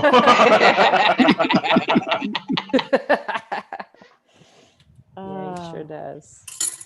Good times, you guys. It's late. Daryl's the goat, isn't he? I'm not a goat. I thought we were doing the cheese. Fuck I it. like. Oh, I see what you're doing. I'm sorry. I'm sorry. I missed my. Oh, I didn't mean to be brief. My timing was fucked up. No, it's all You made it blue. Oh, Betty, that was- let's take another one. Yeah. That's That was a beautiful Great, now moment. zip, I don't zap, know what zap. happened, but I just wanted to say "ow" with everybody. That was It's horrible. All right, I am gonna go. You guys are beautiful. I need to eat my cheese toast in bed under the covers like normal. That is not a good thing to do. That's totally normal. Yeah. Yeah. I eat Jolly Ranchers in bed, and I am ashamed of it. Confession is the first step. I like eating food in bed. It makes me feel safe. Is that I fucked up? understand. It's after Nothing 1 like- o'clock. Fine. It's totally fine to get underneath a comforter from Kohl's and eat cheese toast before you go to bed. Okay, Girl, did you see. just give yourself a Frederick Douglass part? Yeah. What happened? You gave yourself a Fred Dougie. Teach me how to Fred Who taught Dougie. you Fred Dougie? Oh, damn. How to Dougie. Teach me how to Dougie. Tell you how to get free. Talking to my buddy. Like a math teacher finna use you as an example. Thomas Jefferson, hey, his slaves are kind of slutty. That's not funny. That's They're not slutty. They're victims of a system that is still in place to this day. That's the interlude. That's like when the music's playing and be like, I was just saying. Cecily's not coming back. Yeah, parentheses. What I really meant was. Yeah, right. Yeah. No. You guys are beautiful. I hope everyone has a great night. You want to tell me about myself with my friends? Oh, that's a stock. Quite a I was friend. about to say I fully know. stocked. How many toys your fridge got, Betty? Hey. You got many toys. That It the looks- the freezer's a drawer on the bottom. Yeah, but it's a very weird. It makes She's it. gonna complain about her refrigerator. Right? That is fully stocked Well, we just went shopping. and beautiful. Thank you. So- We There's- just went shopping. There's a lot It's- less body parts in David's fridge. All right, you guys are great. No, really, I do have to go now. All right, I'll see you No, guys. just later. All right, wake up. Hey, I said I was Sure. a cheese sandwich. What are Sure. you guys talking about? Cheese and Oh. toast. We know what you're doing. That's not a strawberry We don't shortcake. know. That's when you wake Oh, up. For my people, DTF porn stash. Let's do a 3-way. You people Oh, yeah. figure it out. Go make that Bye, relationship guys. stronger. All You're right. the best. You're all so fucking funny. Have a Oh good my night. gosh. Take it bye. easy. How are you now? Bye. Bye. That was the longest goodbye ever. Mhm. Jewish people. Took us on a Looks tour like- of her refrigerator on the way out. That This is flex. She was like, "Look at this." Got was- 4 types I of can't believe You really gotta I get can't out believe of she here. was gonna- You She didn't want gonna open her cheese- refrigerator and rubbing in Franklin's Right. face like that. I know. I was just gonna say that fridge looked like it called the cops on Frank. Pretty much. You can't get that refrigerator unless you have central air. It That just fridge- doesn't work. That fridge does not want black people parking the handicap parking. They don't want that. That fridge is very upset that the neighbors are playing their music at 11 o'clock. This is ridiculous. That refrigerator looks like an alarm goes off if you put any grape liquid in it. You could put anything in there but OE. Try to sneak some Valentine in that shit. It's like, You wake up in the morning, your refrigerator be sweating like a motherfucker. Where does water come from? Oh, It self-destructs if it's within 2 feet of a 40 ounce. oh. Oh boy. All right. Well, that's my day. Hey, that was you know what fun. time it is. Wow. I said, you know what time it is. It's like the third pause that didn't happen. I know. We've lulled. All right, y'all. Did we run it through? Yeah. We ran it through. I feel like we did. That was a hell of a show. Thank That you, was a great everybody show. who's still on screen. Thank you, everybody who performed. Thank Black women. Celebrate Black women. Thank you, Listen Black to women. Black women. Beautiful. Thank you. Yeah. Strong. Don't thank me. Thank you. Thank you, Cecily. Yes. Thank you. You Thank Cecily. you. Thank you, Kat. You was about to thank you a third person and realize it wasn't one, Daryl, didn't you? You look like you was about to say thank you to a third person and realize it wasn't one. No, I just said thank you, and then I was gonna say thank you to Ngoc because she's leaving, but I didn't want to steal nobody's thunder. But Ngoc, have a good one. I don't know where you're going. I think you'll be home tomorrow, but you know, enjoy it in a whole new way. Shout out to all the ebony princesses in my life. I'm gonna give a shout out to Megan, MGHAN. I want to give a shout out to Kimberly. I also want to give a shout out to Shannon. I also want to give a shout out to Julie. I also want to give a These shout are out. your ebony girlfriends? Yeah. Right? What? No, I Haley. just said my ebony princesses. Are they Okay. white? Julie and I want to give a shout out to Skylar. I no. want to give a shout out to her. Big. I want to give a shout out to Apple. I want to give a shout out to Apple, my other Those are ebony progressive names. princess. Oh. You know what I'm saying? All my ebony princesses, I love you. Michaela. Who is You know what I'm outside? saying, Somebody's outside. I can hear the wind. I respect all my ebony princesses. Like all they want, like I just be making them man. I opened the window again. My bad. No, keep the window open, dog. I get it. It's open. Yeah, Them open, post-sex bro. Yeah. sweats are a bitch. Comb me Your out heart like rate that. go down before you stop sweating. Your balls feel weird. Hey, no, you keep that window open. Get that breeze on you. I think Shannon's the only one that gets excited for a hurricane. I just wanted to know the window was open. You just gave that nigga all that smoke. I didn't. Y'all, please give to have paypal.me/sucksok at Fergie's to get Shannon a strong bird to pull his family. All right, that's been a great show. Thank you, everybody. I'm ending the live stream now. Good night, y'all. Good night. Night, everybody.